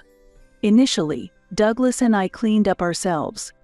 But as we both accumulated fatigue from weekday chores and weekend party preparations, we eventually had to hire a cleaning service. As the costs accumulated, they began to strain our household finances. By the end of the year, Douglas and my life had become completely dominated by party preparations and cleanup. Friday nights were spent shopping and preparing, Saturdays from morning to late night were for managing the party, and Sundays were for cleaning up. Even weekdays were consumed with planning and preparing for the next event. Gradually, we lost the time we once had to watch movies together or enjoy leisurely weekend breakfasts. Then everything changed as Samantha's 7th birthday approached. One evening, Nathan called. "Count on us for this year too. Samantha has been talking about last year's party nonstop." His words filled me with deep frustration. It was as if hosting was taken for granted, without any consideration for our time, effort, or financial burden. After hanging up, I closed my eyes wearily. Seeing this, Douglas quietly sat down next to me on the sofa and handed me a coffee. "Another party request?" he asked. "Yes," I answered with a sigh. "It's Samantha's birthday. I need to start shopping this weekend if I think about the preparations." "Your cookbook," Douglas said, looking at the bookshelf. "It's gathering quite a bit of dust." Surprised, I looked at the bookshelf. Indeed, the cookbooks I cherished were now covered in dust. "Lately, I haven't even had time to read my cookbooks," I remarked. That casual comment seemed to symbolize our situation. The parties, started for the sake of family, had gradually begun to erode our lives. "By the way," Douglas continued, "what about the trip we planned last summer?" "Oh, that," I faltered for words. We had made plans, but party after party came up, and the trip had faded from discussion. Douglas looked out the window and said quietly, "Honey, this can't go on. Where has our life gone?" His words hit me like a stone thrown into a frozen lake, resonating deeply within my heart. I couldn't even remember when our last dinner alone on a weekend was. The mornings spent leisurely drinking coffee on holidays had become a distant memory. "You and I," Douglas said gently, taking my hand. "What dreams did we talk about when we bought this house?" Tears welled up in my eyes. Creating dishes and cocktails together in this kitchen, building a herb garden in the backyard, hosting casual brunch parties with friends on weekends. Those days we spent dreaming together vividly returned to my mind. "Kristen, I've realized," Douglas continued, "at recent family gatherings I haven't seen you truly smile.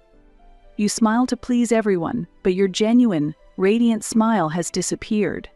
His words quietly but firmly echoed inside me. "We need to change," I murmured softly. "Yes," Douglas nodded. "But you don't have to bear it alone." Let's think about this together. Let's take back our life.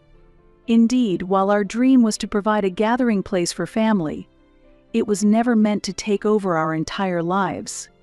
And so, for this upcoming birthday party for Samantha, I decided not to prepare anything. Without notifying the family in advance, I awaited the day. On the day of the party, family members began to arrive one by one. Entering a house without festive decorations, a custom cake, or any entertainment, their expressions gradually changed from confusion to anger. "Hey, what's going on?" Nathan demanded harshly. "There's no preparation at all," I answered calmly. "This past year, we've hosted many parties at our home. It's wonderful to gather, but to be honest, it has become a bit too much for us," I explained. A moment of silence followed. "What? What do you mean?" Nathan asked, frowning. "All the preparation and cleanup, including the financial burden, falls on us. That includes helping with Samantha and Jeff's education costs," I added. "But you guys can afford it," Tiffany interjected. "And you don't have kids." At those words, something inside me broke. "Excuse me, but just because we don't have children, does that mean our time and effort are worthless?" An awkward silence followed. "Kristen," it's not that my mother began, but I cut her off. "But you all expected it as if it were a given, didn't you? And the financial help for education costs, I'm planning to end it this month." "What?" Nathan's voice trembled with anger. "Think of the children. Children are important, but so is our life.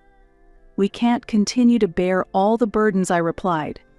Nathan exploded in anger, accusing me of being selfish and cold. Tiffany and Samantha started crying.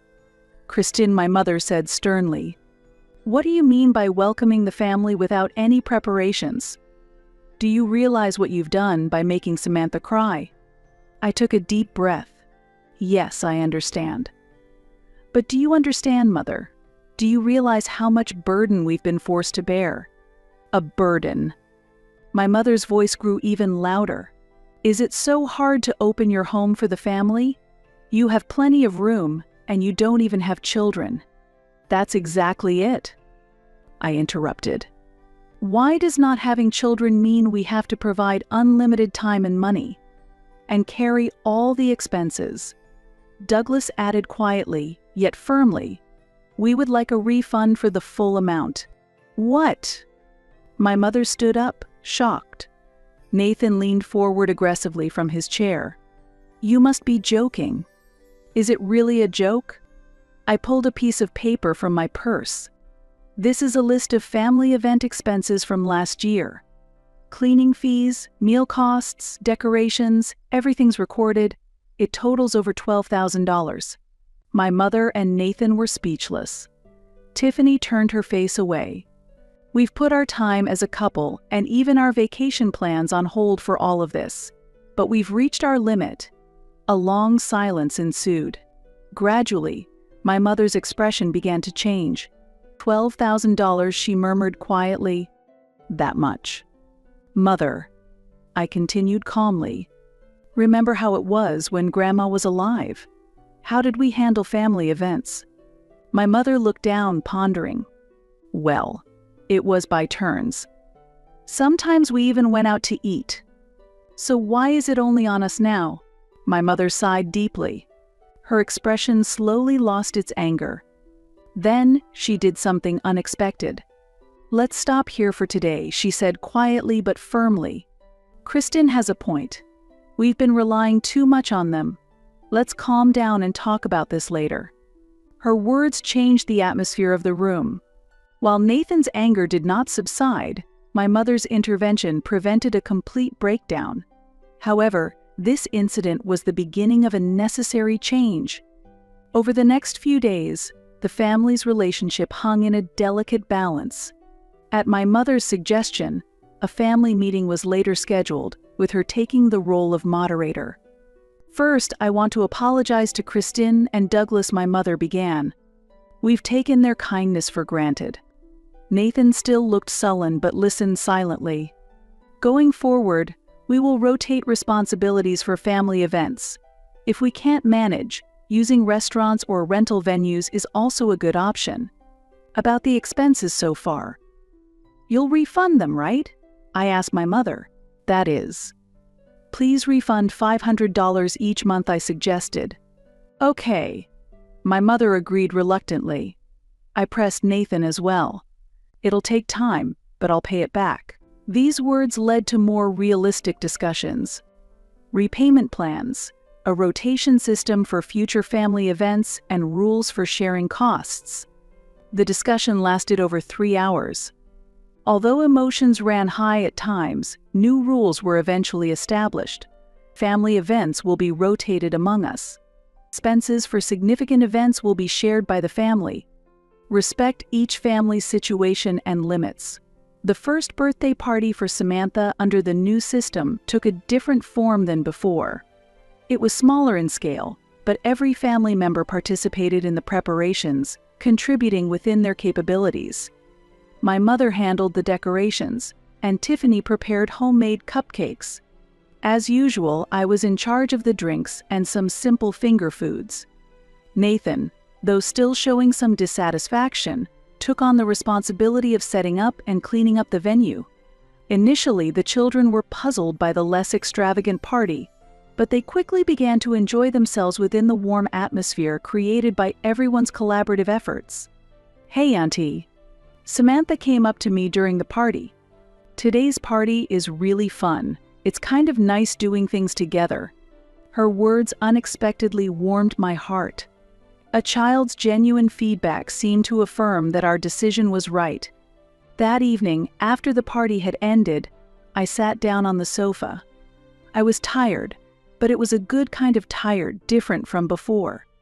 It was during these times of change within our family that an unexpected visit came one Saturday afternoon from Samantha herself. Hey, Auntie, she said as we both munched on cookies we'd made together. Dad has been crying a lot lately. Her words stopped me in my tracks. Why, I asked gently. Mom and Dad often talk about money. I sometimes hear them, she continued with a slightly sad look. But Dad says, let's all try our best. I can see that he's really trying. At that moment, I felt a tightness in my chest. Certainly, the abrupt end to financial support must have impacted Nathan's family greatly. Yet, they were looking forward and trying hard, a fact even their children could see. Following this conversation, I discussed with Douglas, and we decided to invite Nathan and Tiffany for dinner. This time, not for a fancy dinner party, but for a sincere family discussion.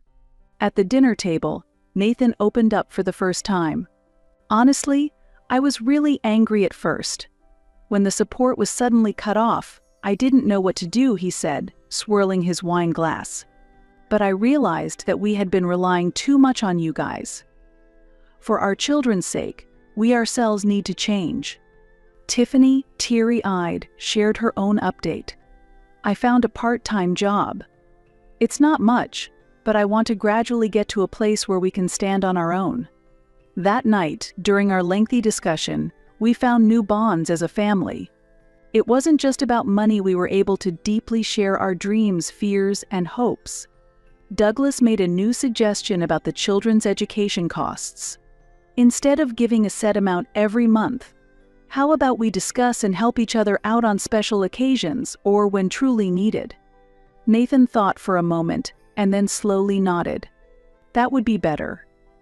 That way, we don't depend too much on you, and we can teach the children the true meaning of family support. Through these conversations, roles and responsibilities naturally took shape among our family members. We were no longer bound by weekly events, finding time to start new hobbies and activities. Certainly, the grand parties of the past had diminished, but in their place, we found true family time. Samantha and Jeff started coming over to our house more frequently, not for large parties, but simply because they wanted to spend time with their aunt and uncle. Hey, Auntie, Samantha said recently while baking cookies. I enjoyed the big parties before, but making cookies like this together is fun too.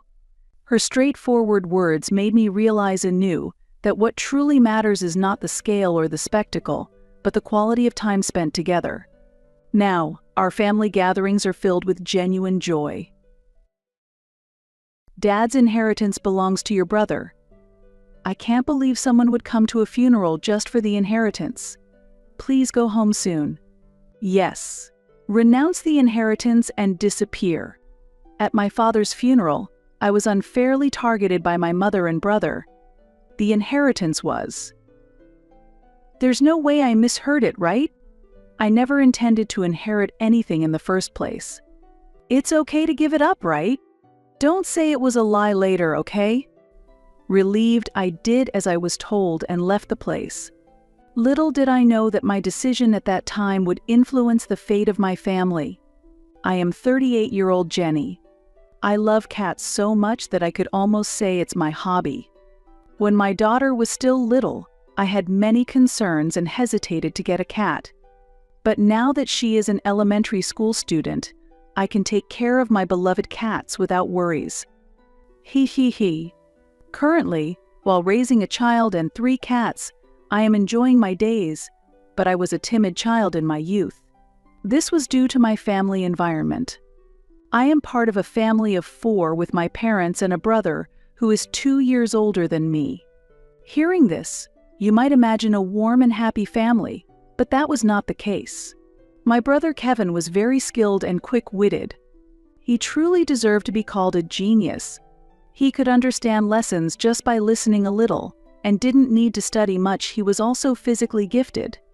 In elementary school, energetic and athletic kids tend to be popular, and my athletic brother was well-liked by everyone. Moreover, he had a friendly personality that made it easy to get along with anyone, and he was also liked by the teachers. His existence caused me great inferiority. My mother loved my genius brother very much and always bragged about him to people around her. It felt odd to treat children like her own creations.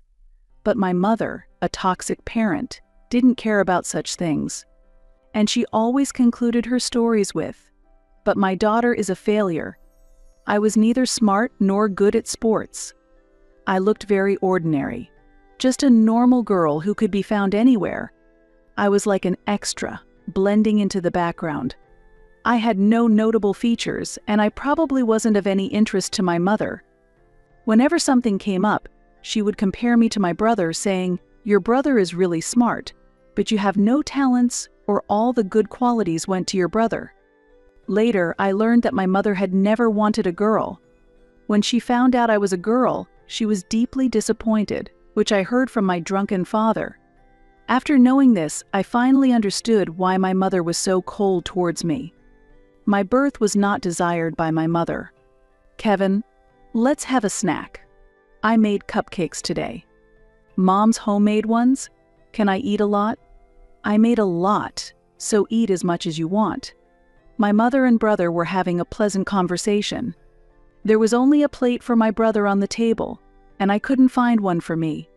'Mom, I want to eat a cupcake too.' 'There's none for you, Jenny. Your test scores were terrible, so study more before you eat snacks.' 'Why? Do you want to complain?' 'No.' My relationship with my mother was far from that of a parent and child, more like that of a boss and a subordinate at a company. 'Jenny, you left the game here again.' My mother picked up the game console, raising her voice in anger. It seems I had left it on the sofa. 'I don't have a game console. That's Kevin's.' 'Oh, if it's Kevin's, then there's no problem.' My mother stopped scolding after saying that, and I was surprised. No matter how much I asked, my mother wouldn't buy me a game console. On the contrary, my brother didn't even have to ask. She bought him one simply because it's popular. I was upset that my mother mistook me for having a game console, but more than that, I was frustrated by her attitude that anything was okay if it was my brother's doing. It felt like my mother was especially strict with me. I was probably an easy target for her to vent her stress. Although my brother was a prodigy, sociable, and loved by those around him, at home, he was just a selfish child. When something upset him, he would throw a tantrum, shouting or sulking. Even his favorite food would land on the floor, and he'd say I don't like it depending on his mood. When we lost a team sport during PE, he would blame me, saying, my team lost because of her. It's because she was on my team. Even when my brother was being selfish, my mother never scolded him. Kevin is having a hard time too. She would take his side and accept whatever he said, completely under his control. Even my mother must have felt the burden of dealing with my brother's selfishness. As a result, she vented her stress on me. On the other hand, my father, possibly because he was a son-in-law, couldn't stand up to my mother at all. Initially, my father would intervene when my brother acted recklessly, but as my mother yelled at him, he gradually stopped saying anything. He protected me only when I was attacked. Honestly, if you ask me if I loved my father, I couldn't simply say yes. I understood he was kind, but even as a child, I felt he needed to take a bit more responsibility for bringing the family together. There was an event at elementary school, and I was preparing for it, which made me a bit late coming home. I hadn't done anything to be scolded for, nor was I hours late. I was just about 20 minutes later than usual. Yet, I'm home. You're late. My mother looked at me with accusing eyes the moment I entered, without even a word of welcome, and I felt something was wrong. Apparently, she was in a bad mood. At times like these, no matter the reason, my mother invariably blamed me. I'm sorry. I was late because I was helping with preparations for our school's event. Even though I thought it was pointless, I ended up explaining honestly. Perhaps as a child, I harbored a faint hope that if she knew I was fully committed to a school event, she would understand. But my short-tempered mother was not one to be reasoned with. Do you know what time it is? When asked, I looked at the clock and answered, 4 p.m. It is, but it's almost 5 p.m. You know the curfew is at 5 p.m., right? I was shocked and lost for words at my mother's comment. There was still an hour until 5 p.m. What was she talking about?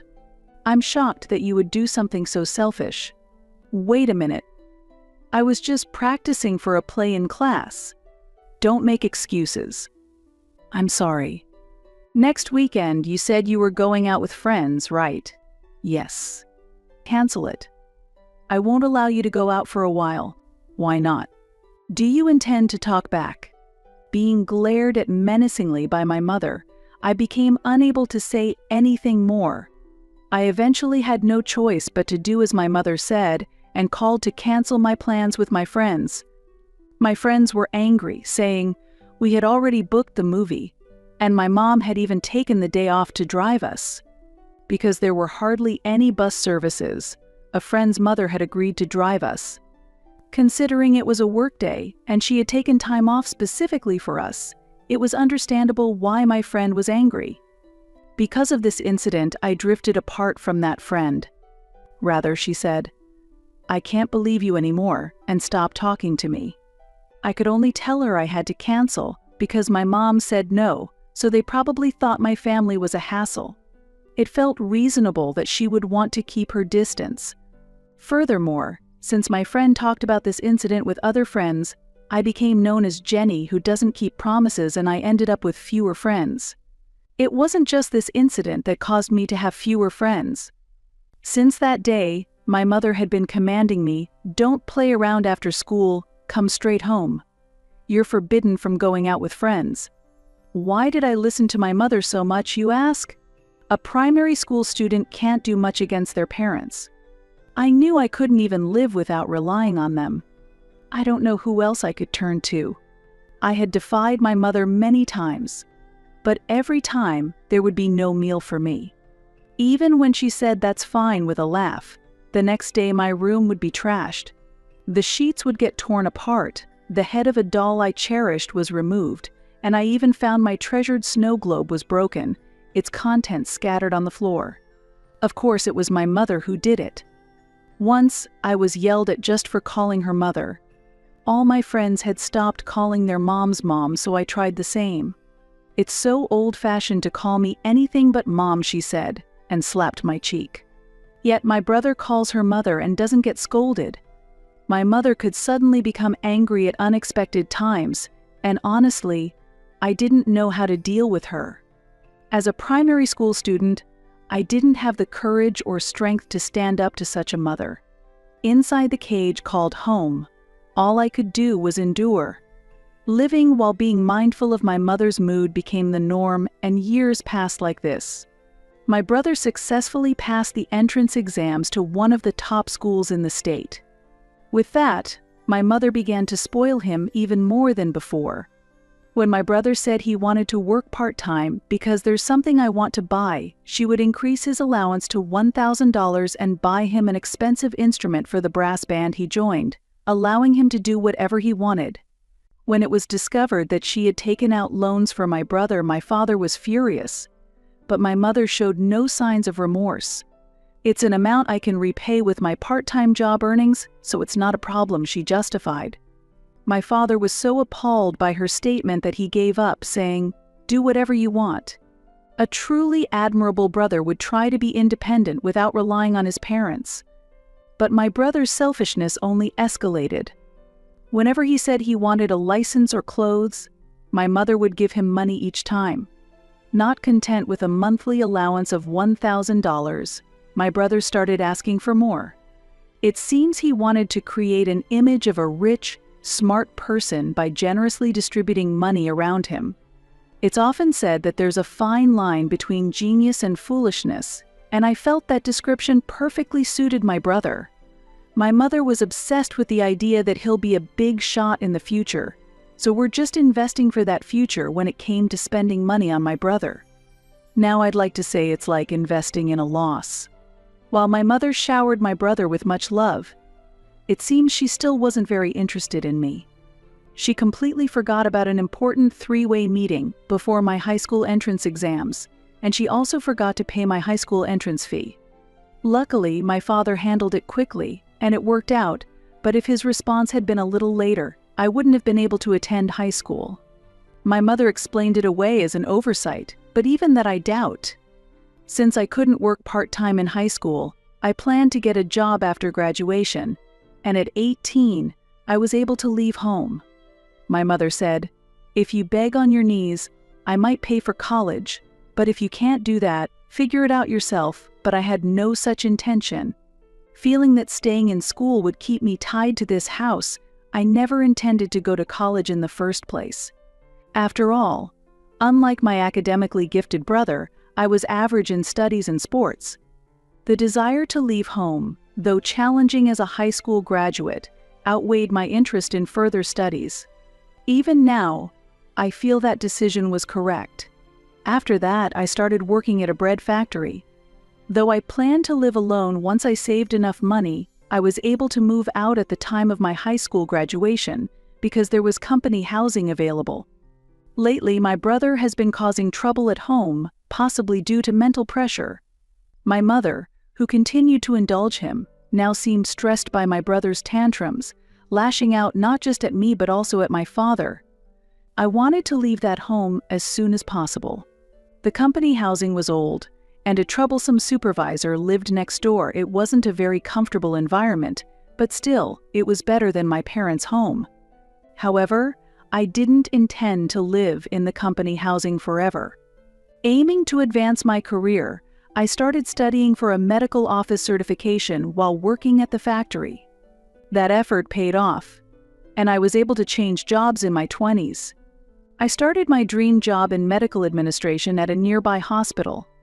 I was even discussing marriage with my boyfriend David, but then, issues I had avoided came up. "We have to go and greet your parents too."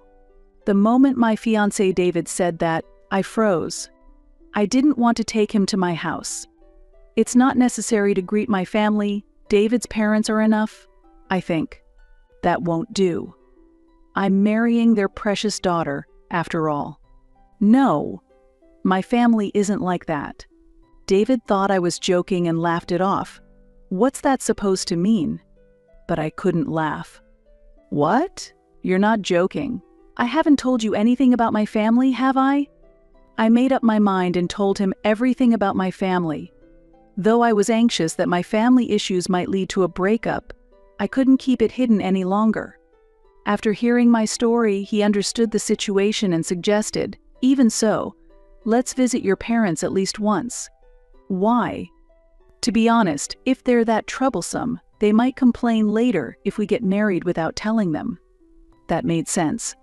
For now, we'd just greet them, and if they opposed, we'd think about it then. That was his plan. My family was indifferent to me, so they probably wouldn't oppose the marriage, but I still felt uneasy. Moreover, I hadn't returned home since I started working, and I really didn't want to see them. Reluctantly, I called home. "Hello, it's Jenny." I spoke nervously when my displeased mother's voice came through the phone, saying Jenny. I wondered who would answer, but of course it was my mother. "It's sudden, but I have someone I want you to meet soon. Are you getting married?" "That's right." "I see. We don't have money, so handle the wedding yourselves." "What?" "We need money for Kevin." "Don't expect us to give you any. Don't talk about troublesome things like a wedding ceremony. Just get married on your own, I don't mind." With that, my mother abruptly hung up the phone. I hadn't planned to have a wedding ceremony or invite them anyway. I should have been happy that I didn't need to visit, but being told off like that definitely annoyed me. But what did she mean by we don't have money? My brother should be working after graduating from college, yet they still needed money for him. Is my mother still letting him do whatever he wants? It's still the same strange family. Remembering the past made me irritated all over again. For now, I told David about the phone call, and we decided, then let's just get married on our own. It was a few years later. I received news from a relative that my father had passed away. Why did the contact come from a relative? There had been no calls from my family. Perhaps the relatives contacted me out of concern since I wasn't attending the wake. My family home was out of the state, so I couldn't make it to the wake, but if I hurried, I might be able to make it to the funeral tomorrow. I was bewildered by the sudden event, but I rushed to the funeral venue. "Why did you have to die now?" "I was just looking into increasing your life insurance. Why couldn't you read between the lines and wait a bit longer?" My mother cried, hitting my father's coffin.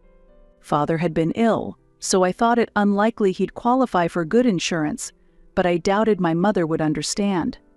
"Actually, you're the one that's out of line. From what I saw with the staff having to restrain her, she hardly looked like a grieving widow."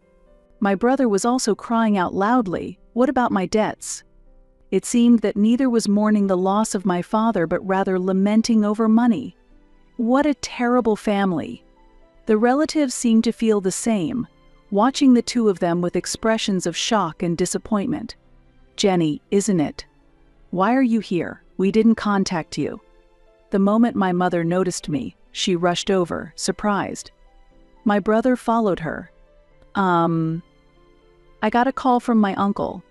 "I can't believe you didn't visit the hospital but show up at the funeral," my mother yelled at me.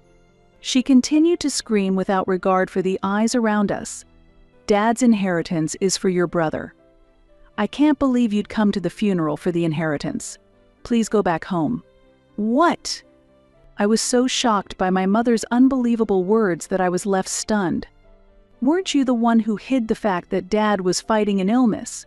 Why must I be accused of being here for the inheritance when I only tried to attend his funeral? I won't believe anything you say. You're just a high school graduate, and your salary must be low, right? You work in a factory, right? Your salary isn't good, so of course you want Dad's inheritance. It seems my employment at the factory wasn't updated in their information. Perhaps it's also my fault for not communicating anything. That's right. Renounce your inheritance and disappear." When my brother yelled that, I couldn't help but retort. "Really? Are you serious?" "Sure." Perhaps surprised by my response, both my brother and mother were taken aback. "So, that's how it is," my brother muttered. Mother also replied indecisively, "So that's that." "Well, it seems I'm a bother here, so I'll go home. I'll prepare the necessary documents for renouncing the inheritance myself." As I said this, my mother asked, "Do you have enough money?" "Money? I have enough if it's just $50, right? I can handle that much." My response had my brother and mother exchanging looks. With a complicated expression, they murmured almost inaudibly, "I see. Do they not even have $50? I briefly felt uneasy, but honestly, it was none of my business. As they wished, I decided to proceed with the inheritance renunciation. A few days later. What? When I checked my phone in the morning, there were dozens of missed calls and voicemails from my brother. It was creepy, and then another call from my brother came. I thought I had hung up, but I accidentally pressed the button to answer. No way. Reluctantly, I put the phone to my ear. "Don't mess with me, you jerk." I was startled by the same angry shouting that he had at home and accidentally dropped my phone. Thinking it was bad, I hurriedly picked it up. "You can hear me, right? Why did you keep quiet? What are you talking about?" I didn't understand. What was my brother talking about? Why didn't you tell me that Dad had debts? You didn't know.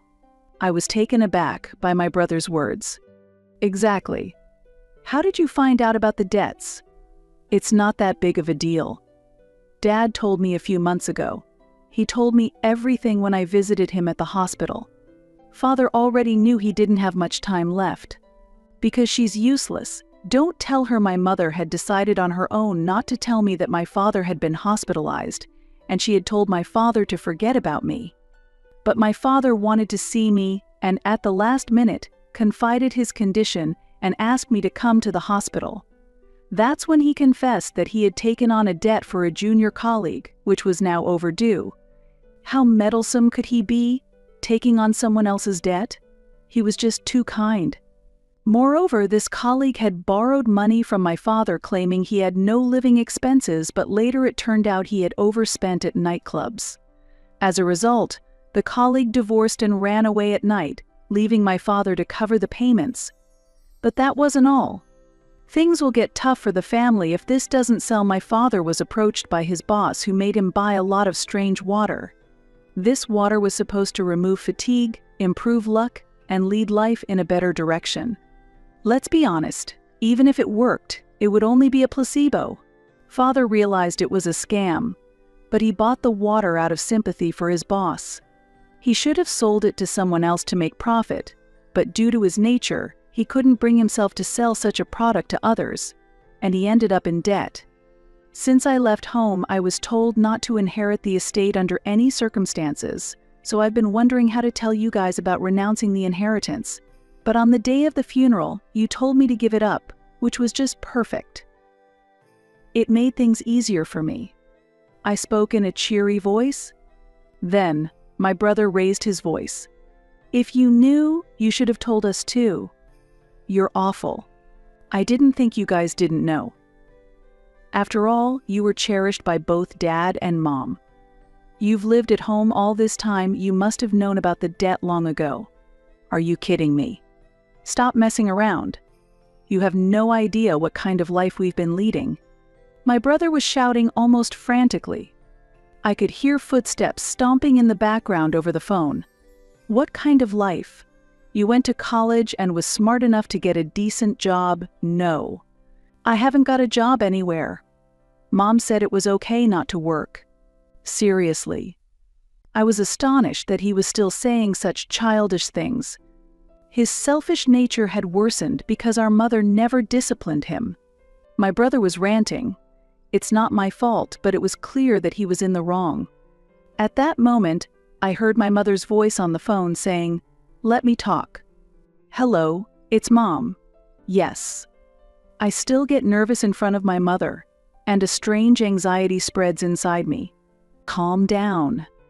I haven't done anything to be yelled at, so if I just act normal, everything will be fine. Why didn't you tell me about Dad's debt? That's awful. You could have mentioned it at the funeral. Even if we knew, it's common sense to tell us just in case. That might be true. Do I really need to do that? I don't live with you. If you had paid a little more attention to Dad, you would have known. It's not my fault, it's your own doing for only looking out for Kevin.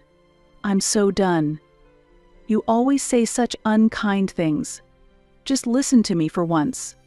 My mother was getting angrier, and her voice was getting louder.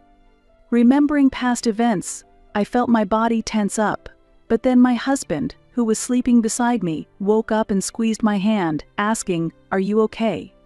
I couldn't explain in detail since I was on the phone, but I smiled a little and mouthed, "I'm fine. It's okay. I have him. I think I've listened to you, Mom, more than Kevin has. I can't just keep listening to what you say anymore. Maybe it's time you realize that it's wrong to think children should always listen to their parents. What are you saying? Who do you think gave birth to you? I never intended to have a daughter like you." "Well, I never asked to be born either. Don't say such things just because you gave birth to me. Arguing about it won't help. So what should I do? I'm already struggling to pay off my own debts. Dad's debt can be resolved by renouncing it. You're not going to say you don't have the money for the procedure, right? I can pay that much. I sold Dad's watch and got a decent amount, so I've got a little money coming in." I couldn't help but intervene. "Wait, do you even understand how inheritance works? Why? If you sold Dad's belongings, you can't renounce the inheritance." "What? Haven't you heard about simple acceptance? It means inheriting everything from the deceased, not just money but other possessions as well. If you make them your own or sell them, it's considered accepting the inheritance. So by selling Dad's watch, renouncing the inheritance is impossible now." "Is that so? You have to take on the debt too." I could hear a scream from my mother over the phone. My mother was crying out, "What should I do?" while Kevin kept asking next to her, "What did she say? Tell me." My mother was in a panic, and it seemed my brother's voice wasn't reaching her at all. Unable to endure hearing my mother repeatedly muttering, "What should I do?" I ended the call. After a while, they contacted me asking for money. It seemed that the renunciation of the inheritance was not accepted. That's not surprising. After my father passed away, they immediately withdrew his savings to use for meals, and besides the watch, they had sold anything else that could make money. My mother's debt was nearly $200,000. Initially, she was repaying it with her part-time job earnings, but since my brother got hooked on going to the casino, the part-time job money wasn't enough, and they incurred significant losses. With poker, you might get some money back, but slots don't yield money at all. My mother had even asked him to stop playing slots, but my brother vehemently resisted, so she ended up continuing to pay.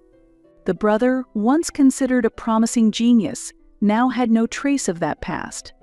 He didn't work, was addicted to gambling, and had become a fine freeloader, relying on his family. After my father's debts came to light, my brother had said, "Mom, work hard. If it's not enough, Jenny can pay the difference," which made me hit him 3 times. My brother resisted, but I held him down and slapped him hard while screaming inside, "Enough is enough."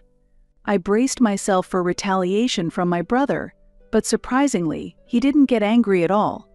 Rather, he seemed very shocked by this side of me he had never seen before. "I'm sorry," he apologized, trembling. Did I really scare him that much? Since I refused to help with the debt repayment, my mother and brother had no choice but to work. But in reality, only my mother was actually working. It seems she finally stopped giving my brother an allowance, but since he couldn't keep a job, my mother ended up supporting him. With this situation, repaying all the debts was utterly impossible. "I should have valued you more," my mother said, which made me burst out laughing. I can't believe she would say such a thing now. Unbelievable. I have already completed the renunciation of the inheritance, and I haven't told them that I've had a child or that we've moved. I've changed my phone number because I disliked getting calls from them. We are practically estranged.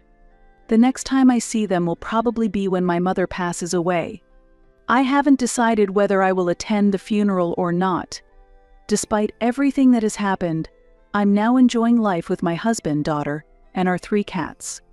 It's a busy life, but it's fulfilling, and I'm very happy. I never thought family could be something so wonderful when I was living at my parents' home.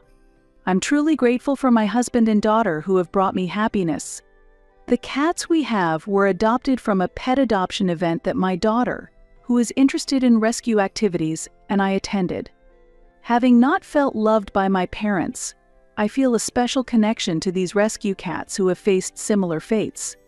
I'm proud that my daughter has grown up to be a compassionate person who shows interest in such kittens. The success in raising her might be because I've seen bad examples like my mother and brother. While there isn't much to thank them for, perhaps this aspect alone is something I might slightly appreciate. Ladies and gentlemen, who's going to start bidding for this package of a cleaning lady and her daughter? As Lily's brother Bradley's cruel words hung in the air, the ballroom fell silent. Lily Parker stared at the snowflakes drifting past the window as she shivered against the biting cold. The high-rise office building where she worked as a cleaner stood as a symbol of wealth she couldn't access. Lily wiped the glass partition, still spotless from her earlier cleaning, thinking anxiously about the time. Her daughter Emma would soon be waiting after school. "Lily, you can clock out now. Emma's school lets out soon, right?" Florence, the cleaning company manager, smiled warmly. She always understood Lily's challenges as a single mother. "Thanks, Florence. I can't begin to tell you how much that means," Lily said gratefully as she packed away her cleaning supplies. The exhaustion in her eyes was impossible to hide.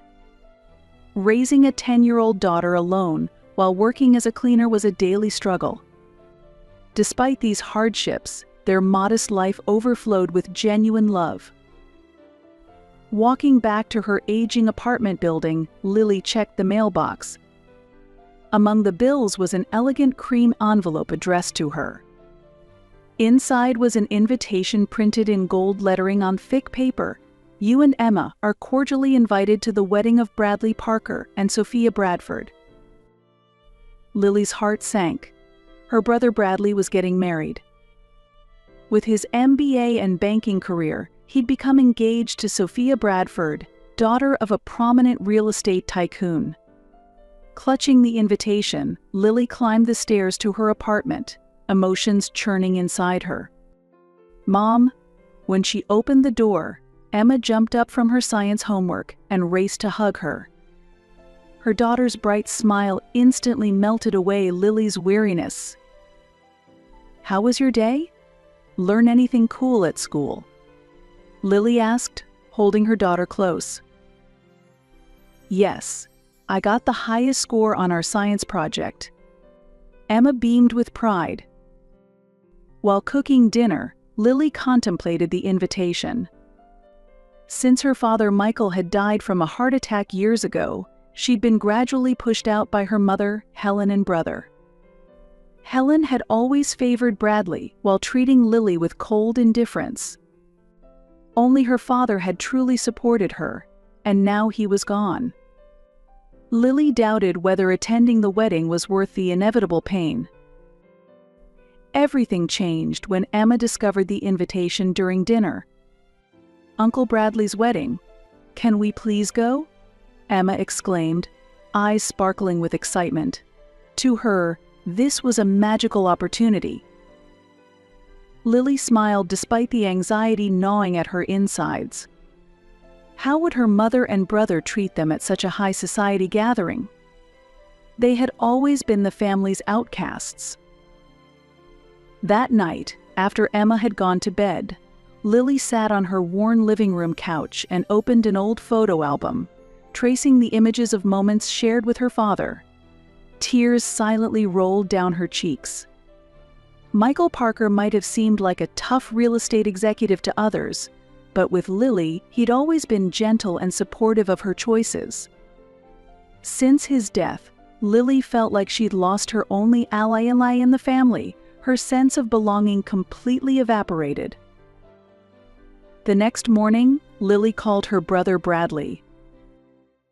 "Thanks for the invitation. Emma and I will be there," she said, her voice steady despite her nervousness. On the other end, Bradley replied with barely disguised surprise. "Oh, you're actually coming? That's nice. Mother will be thrilled, I'm sure." Detecting the fakeness in his tone, Lily pressed on. "Emma's really excited about it. It is her uncle's wedding after all." "Yes, right. But can you and your daughter manage to find appropriate clothes?" Sophia's family members are all quite particular about appearances. The words stung Lily deeply, but she maintained her composure. "Don't worry, we won't make you look bad." After hanging up, Lily stared at the snow falling outside her window. She took a deep breath, resolving to attend this wedding for Emma's sake. On the wedding day, the five-star Regent Plaza Hotel in downtown Chicago glittered with opulent decorations. Pristine white roses intertwined with golden ribbons lined the pathway from the entrance to the Grand Hall, where a deep crimson carpet stretched across the polished marble floor. Lily and Emma emerged from their taxi and stepped into the hotel, their faces tense with anxiety. Lily had broken into her emergency savings to purchase a simple navy blue dress for herself and a pretty floral dress for Emma. Yet standing in the lobby, surrounded by guests in designer gowns and custom tuxedos, their outfits screamed outsider to everyone who glanced their way. Lily's heart pounded as she noticed the doorman's dismissive look when he saw their modest attire. "Mom, why is everyone so fancy?" Emma whispered, her eyes wide with both wonder and intimidation. "They are pretty fancy, aren't they? But remember, we're just as invited as they are." Lily squeezed her hand reassuringly, though her own confidence was paper thin. "Let's walk in with our heads high." When they entered the ceremony venue, an usher directed them to seats in the very back row of the chapel-like hall dripping with luxury. Bradley and Sophia's wedding ceremony unfolded like a scene from a movie. The bride, resplendent in her designer gown that probably cost more than Lily's annual salary, radiated wealth and privilege. After the ceremony, guests flowed into the grand ballroom on the hotel's top floor. The massive space, easily accommodating 300 guests, gleamed with champagne gold accents and crystal decorations. Light cascaded from enormous chandeliers, creating an atmosphere that felt completely detached from Lily's everyday reality. Lily and Emma were escorted to a tiny table at the far corner of the room. A card reading Parker family relatives marked their place, but Helen, Lily's mother, was nowhere to be seen. She sat prominently at the head table, occasionally glancing their way, but never acknowledging them. As servers presented course after course of exquisite food, Emma's eyes lit up with delight at each new dish. Despite the knot of tension in Lily's stomach, seeing her daughter's excitement brought her a moment of joy. Several times she caught her mother looking in their direction, but she always quickly averted her gaze as if ashamed of their presence. After the lavish meal and the ceremonial cutting of the towering wedding cake, the master of ceremonies rose to his feet. "Ladies and gentlemen, the bride and groom have prepared special entertainment for your pleasure." The music swelled as the ballroom lights dimmed. Without warning, a harsh spotlight blazed down on their small corner table. They squinted up in confusion and shock. Bradley, looking immaculate in his designer tuxedo, approached from the central stage, microphone in hand, and a wide smile plastered across his face. But Lily's stomach twisted as she recognized the malicious glint in his eyes she'd seen that look too many times before. "Ladies and gentlemen, thank you all for joining us on this momentous occasion," Bradley announced with false warmth dripping from every word. "But we have one more special treat today. Allow me to introduce my sister Lily and her daughter Emma."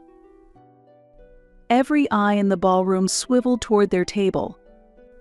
Emma shrank into her seat, her small hand gripping mine with frightened intensity.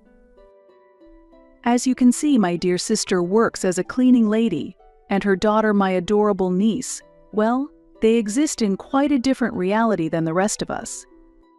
Bradley's cruel words triggered ripples of laughter throughout the room. Lily sat paralyzed, her face a mask hiding the storm of emotions within. The familiar pattern was unfolding exactly as she had feared.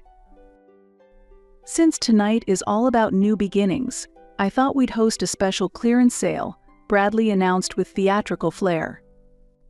"This cleaning lady and her daughter as a package deal who'd like to take this merchandise off our hands." The ballroom erupted in cruel laughter.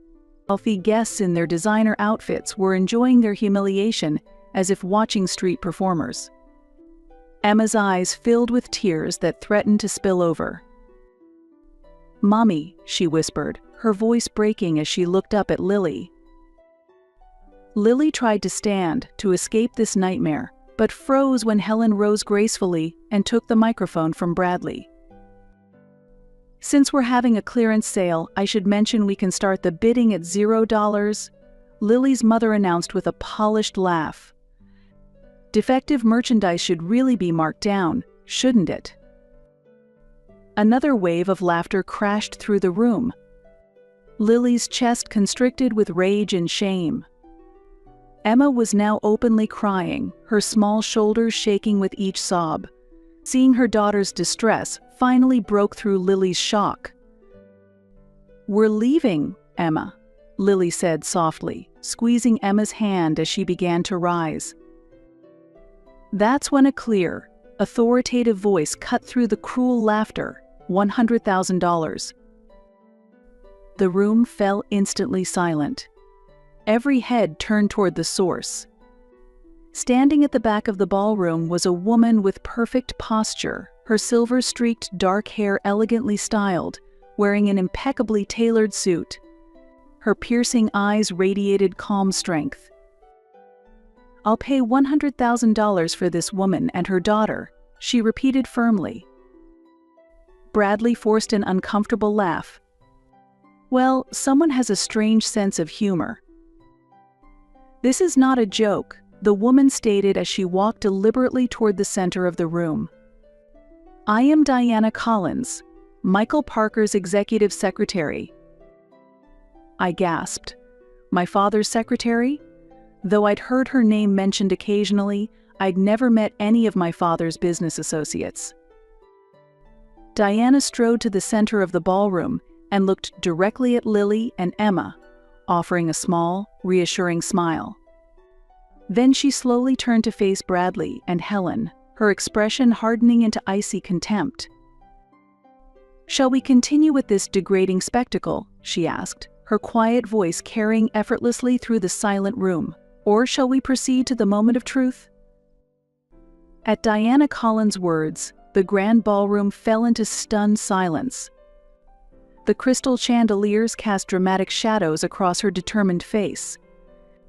The groom, Bradley, stood frozen beside his bride, Sophia, who stared at him with growing suspicion while her parents exchanged alarmed glances.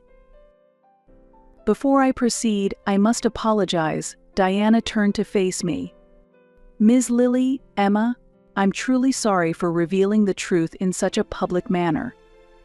However, this was precisely what your father, Michael Parker, requested." Lily held Emma protectively against her while her eyes were fixed on Diana with a mixture of shock and bewilderment. Emma had stopped crying, but Lily could feel her small body still trembling against hers. "This is outrageous." Helen's shrill voice shattered the silence. Her perfectly made-up face twisted with fury. "Who do you think you are? My husband never had a personal secretary with such authority. All business matters were handled through proper channels." Diana withdrew an envelope from her blazer pocket with calm precision. "That's technically correct, Helen. However, Michael specifically appointed me to handle his confidential personal affairs, particularly regarding his actual will." "That's absurd." Bradley shouted, his face flushing red. Father's will was executed years ago. Everything was settled legally. Diana methodically opened the envelope and removed an official-looking document with multiple notary seals. Yes, the public will was indeed executed, but this is the authentic, legally binding final testament. Michael, anticipating certain complications, strategically prepared 2 separate wills. She held the document aloft and nodded toward the projection screen at the front of the ballroom.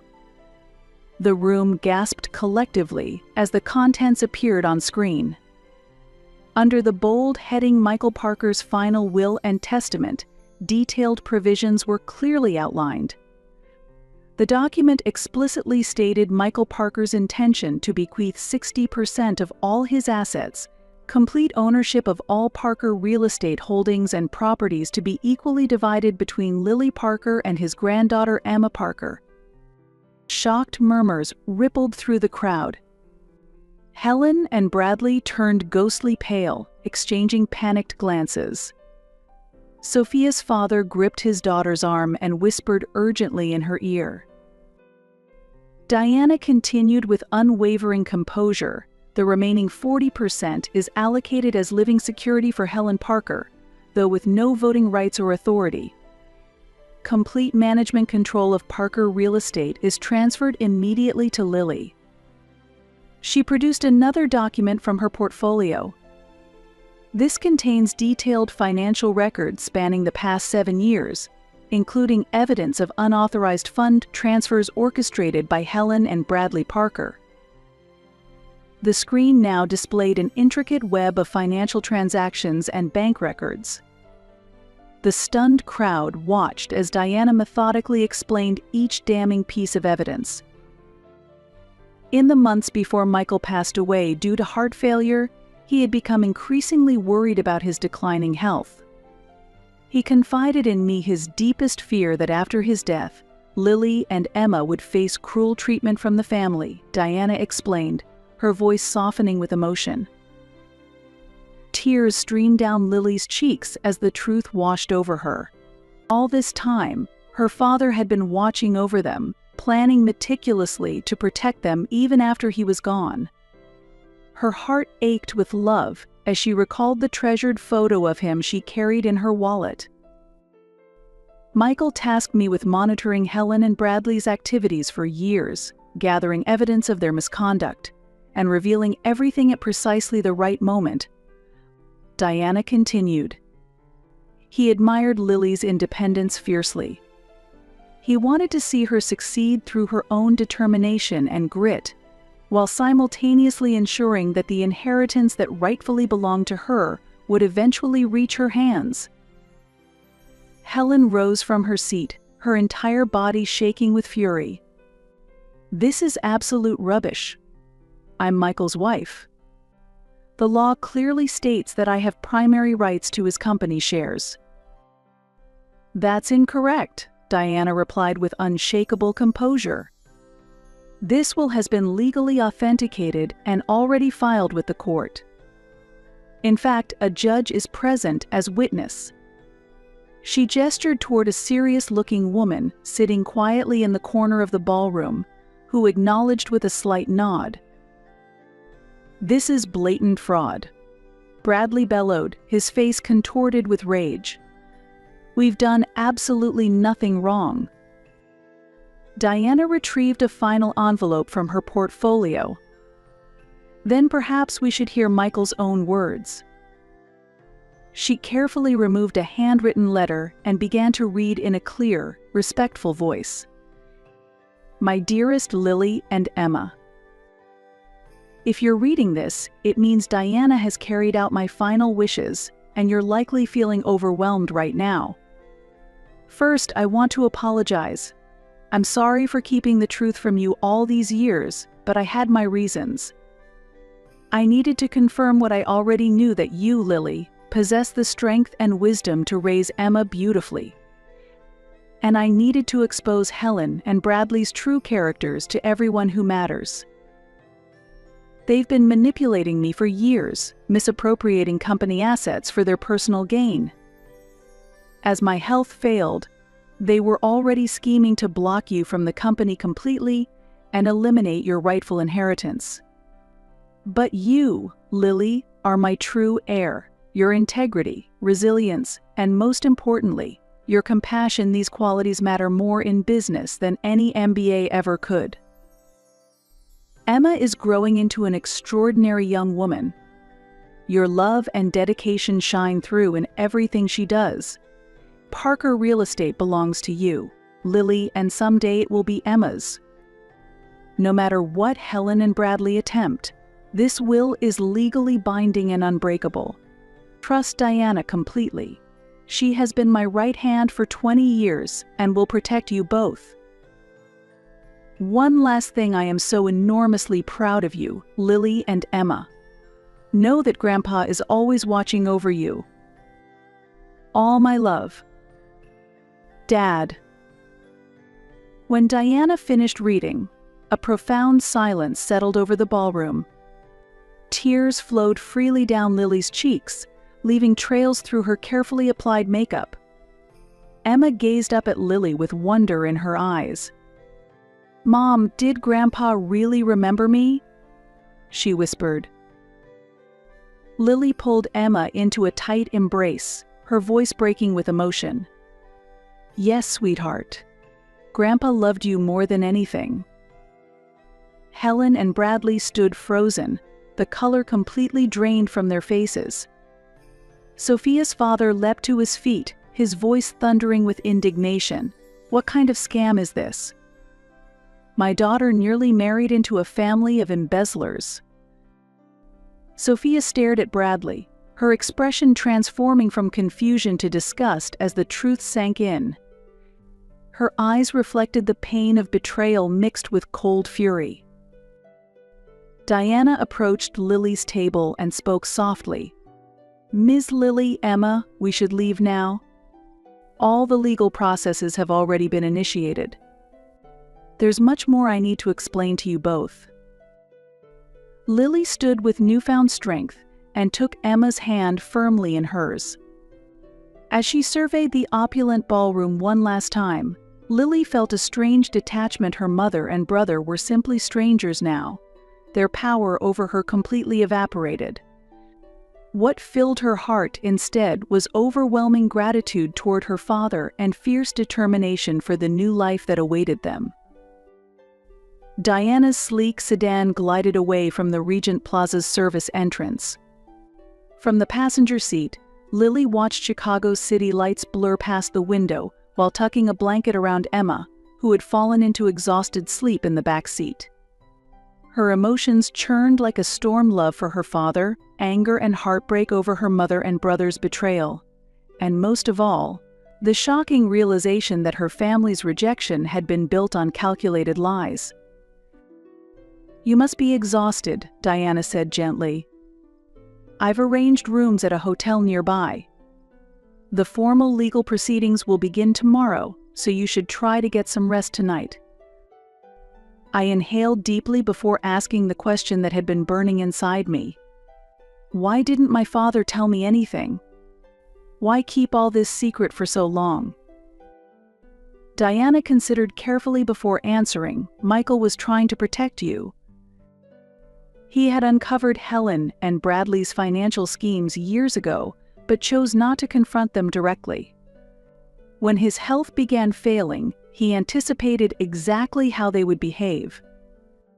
As for the timing," Diana continued, her eyes steady on the road ahead, "Michael had a specific strategy. He wanted you to prove your independence, to stand firmly on your own feet. Meanwhile, he was patiently collecting evidence as Helen and Bradley continued their financial misconduct. He knew you were raising Emma beautifully, and he recognized you possessed all the qualities needed to lead the company successfully." Lily wiped away fresh tears. Her heart was overflowing with emotions. "I never imagined he had such faith in me." "He never doubted you for a moment," Diana replied with warmth. He often told me, Lily has extraordinary strength. No matter what obstacles she faces, she always rises. The following morning, Lily and Emma visited Diana's office downtown. The sleek, modern space was already filled with neatly organized legal paperwork, court orders, temporary restraining orders, and asset freeze documentation. Diana had meticulously prepared for everything. Michael's authentic will has already been filed with the court and fully validated, she explained, her efficiency impressive. The judge who attended the wedding has signed all necessary orders. Helen and Bradley's assets are completely frozen, and every unauthorized financial transaction they conducted has been legally invalidated. What comes next? Lily asked, feeling overwhelmed by it all. Emma was in the adjoining room, where Diana's assistant was showing her a collection of science books. First, complete control of Parker Real Estate will be transferred to you immediately. All company accounts will be placed under your sole authority. We'll initiate proceedings to recover every dollar that Helen and Bradley misappropriated from the company.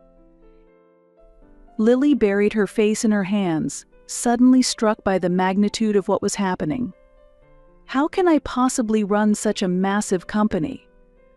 I'm a cleaning lady, not a CEO. Diana smiled knowingly.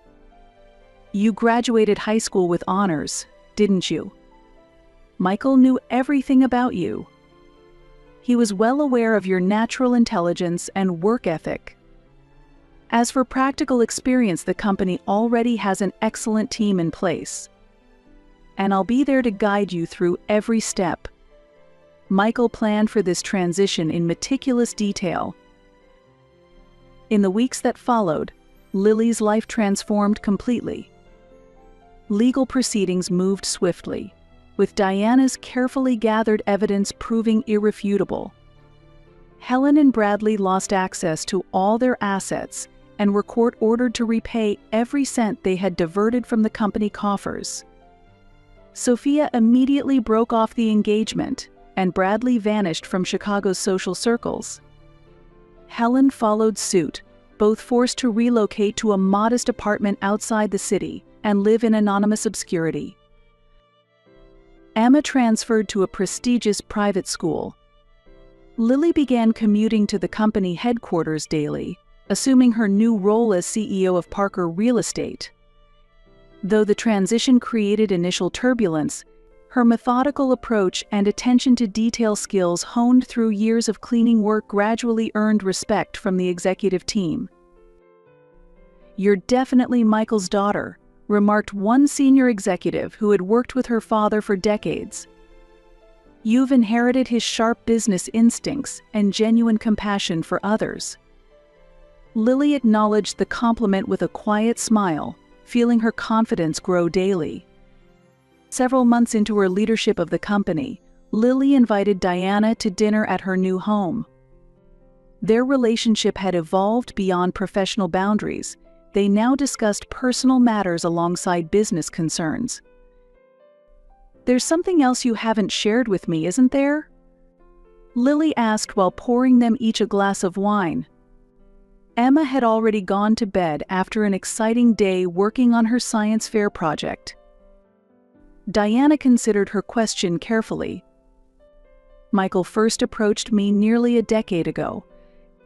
By then, he had already begun to question Helen and Bradley's financial activities. He orchestrated all of this to protect me?" "Yes, he was determined to secure your and Emma's future," Diana replied softly.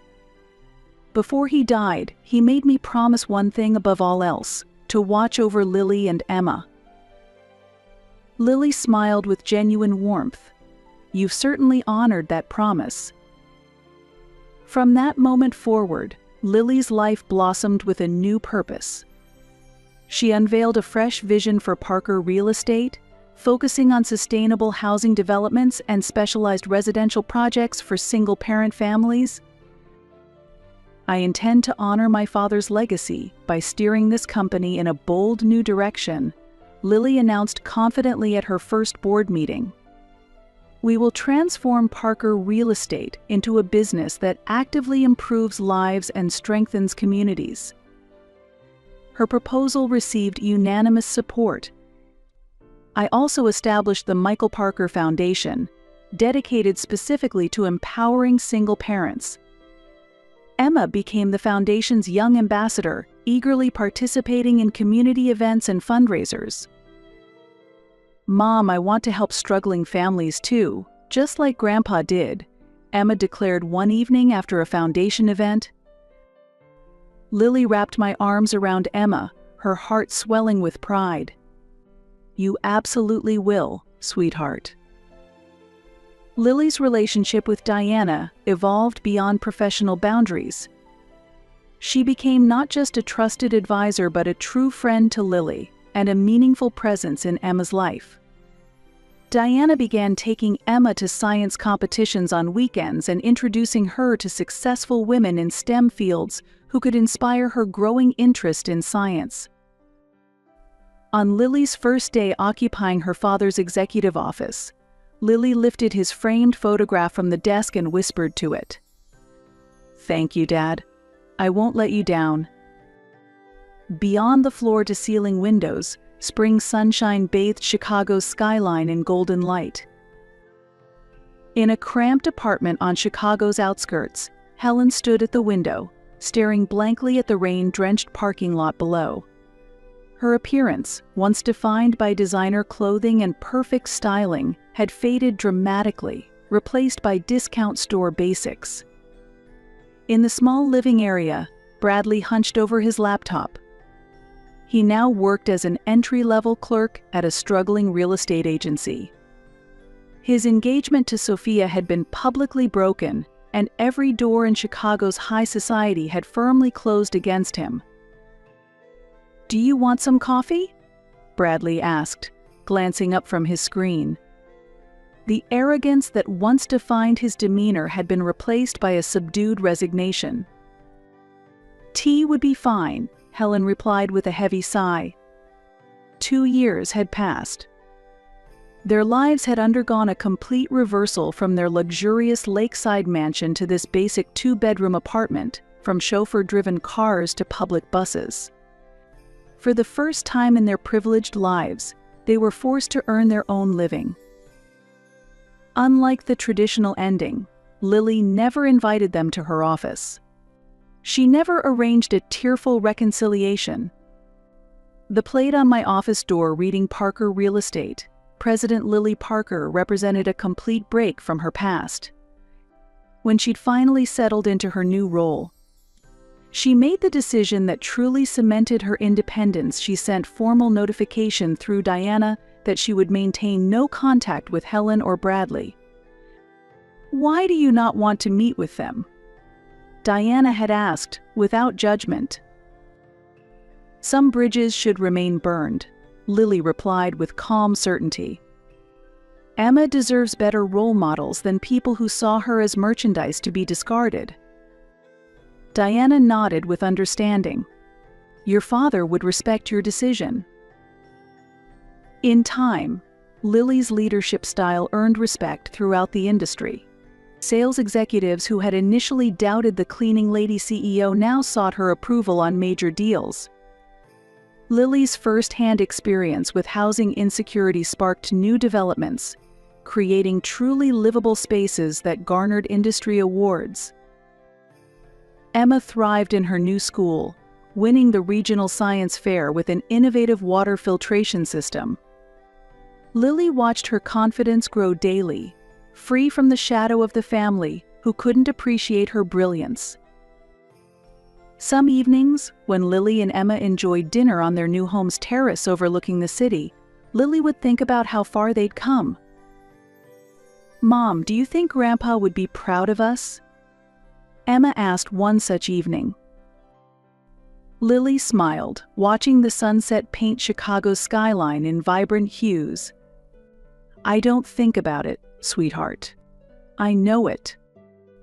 "You are undoubtedly Michael's daughter," remarked a senior executive who had worked with Lily's father for decades. You've inherited his sharp business instincts and genuine compassion for others." Lily acknowledged the compliment with a quiet smile, feeling her confidence grow daily. That Christmas, their new home glowed with warmth and genuine joy. Around their beautifully decorated tree gathered Emma's Science Club friends, trusted colleagues from Parker Real Estate, and Diana, who had become like family to them. To new beginnings, Diana raised her glass and creating your own destiny. Lily smiled at her, appreciating how their relationship had evolved from professional to something deeper and more meaningful. By the frost-covered window, Emma held her grandfather's photograph, studying his kind eyes. "Mom, I wish I could have really known Grandpa. He must have been amazing, right?" Lily wrapped her arms around her brilliant daughter. "He was remarkable, sweetheart. And I see so much of him in you, your curiosity, your kindness, your determination." Outside, snow fell silently over Chicago. "If you don't want to be abandoned by me, be careful." Mickey, my husband, was sneering at me with an ugly smirk. My mother-in-law, who was next to me, was also sporting a similarly creepy grin. "That's right. We'll make use of you thoroughly." Seeing that scene, I was desperately holding back my laughter. They haven't realized yet that the real misunderstanding was on their part. Pretending to be clueless, I raised my voice. "What? I'm no longer a daughter-in-law from a month ago." After a while, lively voices could be heard from the living room in the distance. Today, relatives had gathered to celebrate the completion of our new house. The guests invited by Mickey and Melanie must have been surprised by the sudden developments. The moment they rushed into the living room, their faces turned pale at once. "You've done something outrageous. How could you do this?" "Don't worry. Everything was already prepared on this side. Now, the counterattack begins. My name is April Wilson. I'm a nurse working in a small clinic in town. I live with my husband Mickey and my mother-in-law, Melanie. We got married a year ago when I was 29 years old. Back then, I was working at a large hospital where I met Mickey as a patient. Mickey, who was hospitalized with a bone fracture, seemed to have fallen in love with me at first sight and began pursuing me earnestly during his hospital stay. "April, I've never met anyone as kind and beautiful as you. Please consider a serious relationship with marriage in mind." After being discharged, Mickey continued to fervently express his feelings. Eventually, his confident proposal from a man working at a major company moved my heart. To be honest, I too strongly desired to get married. It was a time when I felt ready to settle down. Though our courtship was brief, such progress was possible for working adults. Nevertheless, my father was slightly critical of this marriage plan. "Hasn't it only been 6 months since you met? Is there a need to rush into marriage? Are you sure there are no problems?" "There's no problem at all. Dad, you always worry too much. You were raised in a single-parent household, so it's understandable that I worry. I lost my mother when I was young, and thereafter, I was raised solely by my father. My busy father is currently on a work assignment out of state. My father eventually approved of the marriage, and we were able to hold our wedding. The Wilson family had many relatives, so it was a grand wedding. However, I soon came to realize something. My happiness had peaked at that moment, and my father's parental intuition had been correct. At the time of our marriage, Mickey had suggested that we live together with his mother. Mickey's father had passed away a few years ago, and he was concerned about his mother living alone. Having been raised in a single-parent household, I understood the sentiment of caring for a parent. Understanding his feelings for his mother, I accepted the proposal. Of course, I was aware that living together could easily lead to friction with my mother-in-law. However, before the marriage, I felt that my mother-in-law was very approachable and cheerful. With that in mind, we chose a duplex apartment suitable for 2 households, anticipating minimal impact on our lives. However, this expectation turned out to be overly optimistic. Simultaneously with our marriage, Mickey and his mother's personalities changed dramatically, and I ended up being exploited by them. After getting married, considering pregnancy, I decided to switch jobs to a clinic with no night shifts. With this situation in mind, my mother-in-law insisted that I had the time and pushed household chores onto me. Consulting Mickey about the situation was fruitless after our marriage. He shifted his focus to work-centric living, leaving household matters entirely to me. Take care of my mother for me. I'm tired from work. Don't talk to me about such trivial things. Trivial things. I'm really struggling here. The problem is that you can't handle it properly. Generally, wives are expected to manage such things skillfully. Why can't you do that? Mickey always criticized me, insisting I manage things better. The man who had earnestly pursued me before our marriage seemed to have lost interest completely afterwards. His transformation was a profound disappointment to me. I hadn't expected such a situation, and I was utterly exhausted. However, I couldn't bring myself to consult my father. I didn't want to trouble him so soon into my married life. I tried to convince myself that Mickey and Melanie might be stressed by the new living environment. But their behavior only worsened day by day. Mickey frequently went out to drinking parties and seldom came home early. His business trips increased, and his time at home became even less.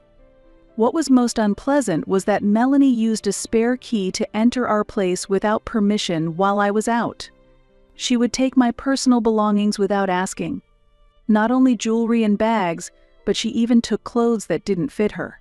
When I found my expensive, stretched-out clothes dumped on the floor, I nearly cried and resolved to confront her. Please do not use my belongings without permission. Using the spare key to enter our place when I'm not here is an invasion of our privacy. However, Melanie completely ignored my complaint. What are you talking about? Moving between family members' rooms is natural.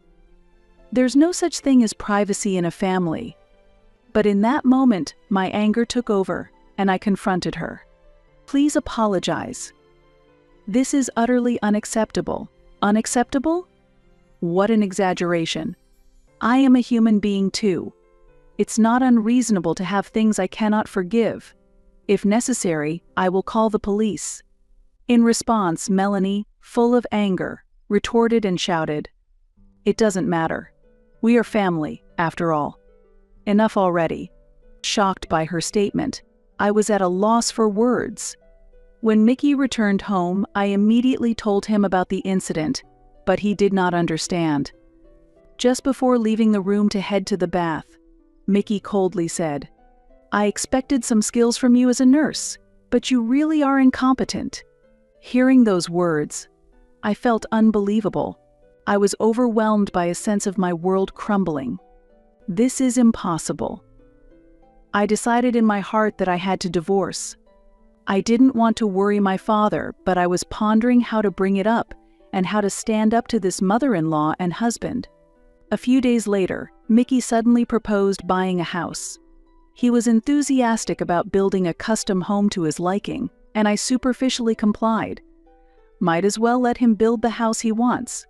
The harassment from Mickey and Melanie continued, and I became increasingly disheartened. The new house was nearly completed, and it was 1 month before moving. "Look, next month is the move. Are you done with the packing?" "It's almost finished. I've put away clothes and dishes that are no longer in use." Cardboard boxes were stacked in a corner of the room. Seeing that, Mickey smiled broadly. "Good for you, I'll take you to the next house too.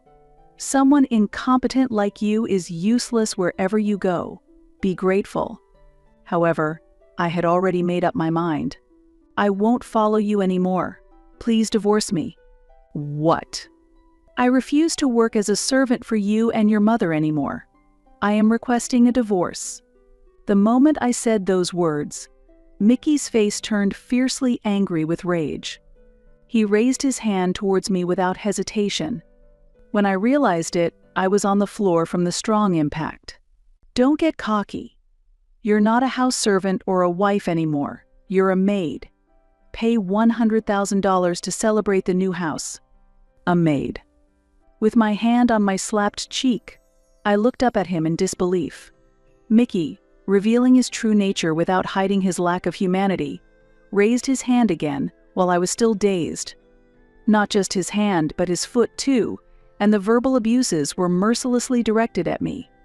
I just endured. But that was just on the surface. They had no way of knowing my true intentions. Inside, I was planning my revenge. I could not be satisfied with just a divorce anymore. Mickey did not notice me smirking while I crouched. And a month later, we moved into the new residence. It was a custom-designed house that Mickey had personally involved himself in the planning of. The house featured a spacious bedroom with a single bed, a fitness room, a study, and a bedroom and hobby room for Melanie. However, naturally, there was no room for me. Even a single stool placed in the kitchen was considered a luxury, as Mickey had said. Mickey's attention to detail shines through. How wonderful this house is. Your mother must be delighted to live here. This makes me a proper adult now. I'm satisfied to have repaid my mother. I could only look on with cold eyes at such superficial displays of parent-child affection. I whispered quietly.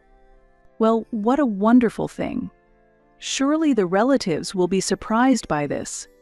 It was a small trap I had set. As expected, Melanie immediately jumped at those words. That's a great idea. Why don't we invite all the relatives to this wonderful house? Let's have a party to celebrate the new house. Yes, let's do that. Maybe I'll brag to my uncle and cousins as well. Excited. The two immediately contacted their relatives and planned a grand housewarming party. Melanie, who was adept at showing off, was busy preparing for the party. Of course, these preparations involved exploiting me. And then, the first big event in the newly built duplex took place. About 10 people gathered, primarily relatives of the Wilson family. With many people assembled, the house naturally became lively. Melanie, dressed stylishly, greeted the relatives at the entrance, while Mickey proudly showed off the new residence's living room. True to their nature as a pair fond of appearances, the interior was adorned with sophisticated decorations. Indirect lighting and houseplants created a pleasant atmosphere, and the table decorated with flowers and fruits was lined with fine Chinese ceramics, while classical music played in the background. In Mickey's home theater, a hobbyist's dream, captivating foreign landscapes were displayed on the screen. Meanwhile, I was constantly cooking in the kitchen. Mickey's unsuspecting relatives commented upon seeing me hard at work. April, you're doing so well. Mickey is really lucky to have a wife as beautiful and diligent as you. That's not true. Just then, Mickey approached and spoke to me. Come over here. Ah? Okay. I had a bad feeling. Despite me still being in the middle of cooking, Mickey pulled my arm and led me to another room. Soon, Melanie followed, fixing me with a stern gaze. I saw you looking happy being praised by my uncle. That's not. Don't lie, you were smiling. Then, Mickey looked down at me and sneered coldly. If you don't want to be abandoned by me, be careful. Melanie, standing next to him, was laughing as well. Yet, I decided not to let it bother me. But I had a plan, too. I quietly glanced at the wall clock. It was almost time for my plan to start. With a purposely playful expression and tone, I said, What? I'm no longer a daughter-in-law from a month ago? What? As they stared at me in shock, I stood up confidently. Do you remember what Mickey said a month ago? That I am no longer a wife, but a maid. Melanie, you've treated me like a maid too, so you think I'm not a daughter-in-law either, right? What are you trying to say? As soon as I started speaking, the atmosphere changed and Mickey seemed overwhelmed. For a moment, he could not hide his confusion. Meanwhile, Melanie was snorting right next to him. Yes, exactly. Since you are useless as a daughter-in-law, we treat you like a maid. When Melanie declared that, I was already listening to the murmur in the living room. It was starting. I secretly smiled. That's right. I am no longer a daughter-in-law, nor am I a maid. I am leaving this house. The moment I uttered those words, the murmur from the living room grew louder. Mickey and Melanie noticed the noise and began to panic. What's that sound? Is that my voice? When the two hurried into the living room, the relatives were engrossed in a video being played on the screen. It was a video that was painful for me to watch. The screen displayed a moment where Mickey was verbally abusing me and raising his hand to strike. "What is this?" Mickey exclaimed in the living room, his face turning pale. The relatives' stern gazes were fixed on him. Overwhelmed by their stares, Mickey trembled. In fact, I had secretly recorded the incident from a month ago. The moment he declared me merely being a maid, I had been gathering evidence of my husband's abuse and my mother-in-law's bullying for some time. Of course, these were necessary for the divorce proceedings, but my anger did not stop there. I had held on to them as material for revenge, specifically for today, it being a special day. During the housewarming party, I had set the video to play automatically. It was unfortunate to inconvenience the relatives, but it was a necessary step. Mickey, what does this mean? How terrible. I couldn't endure such a thing. This is... Faced with the relatives' cold stares, Mickey was unusually unsettled. Seizing the moment, I slammed the papers I had been hiding onto the table. "There's no escape now, so please sign here. We are getting a divorce." The divorce papers I had prepared.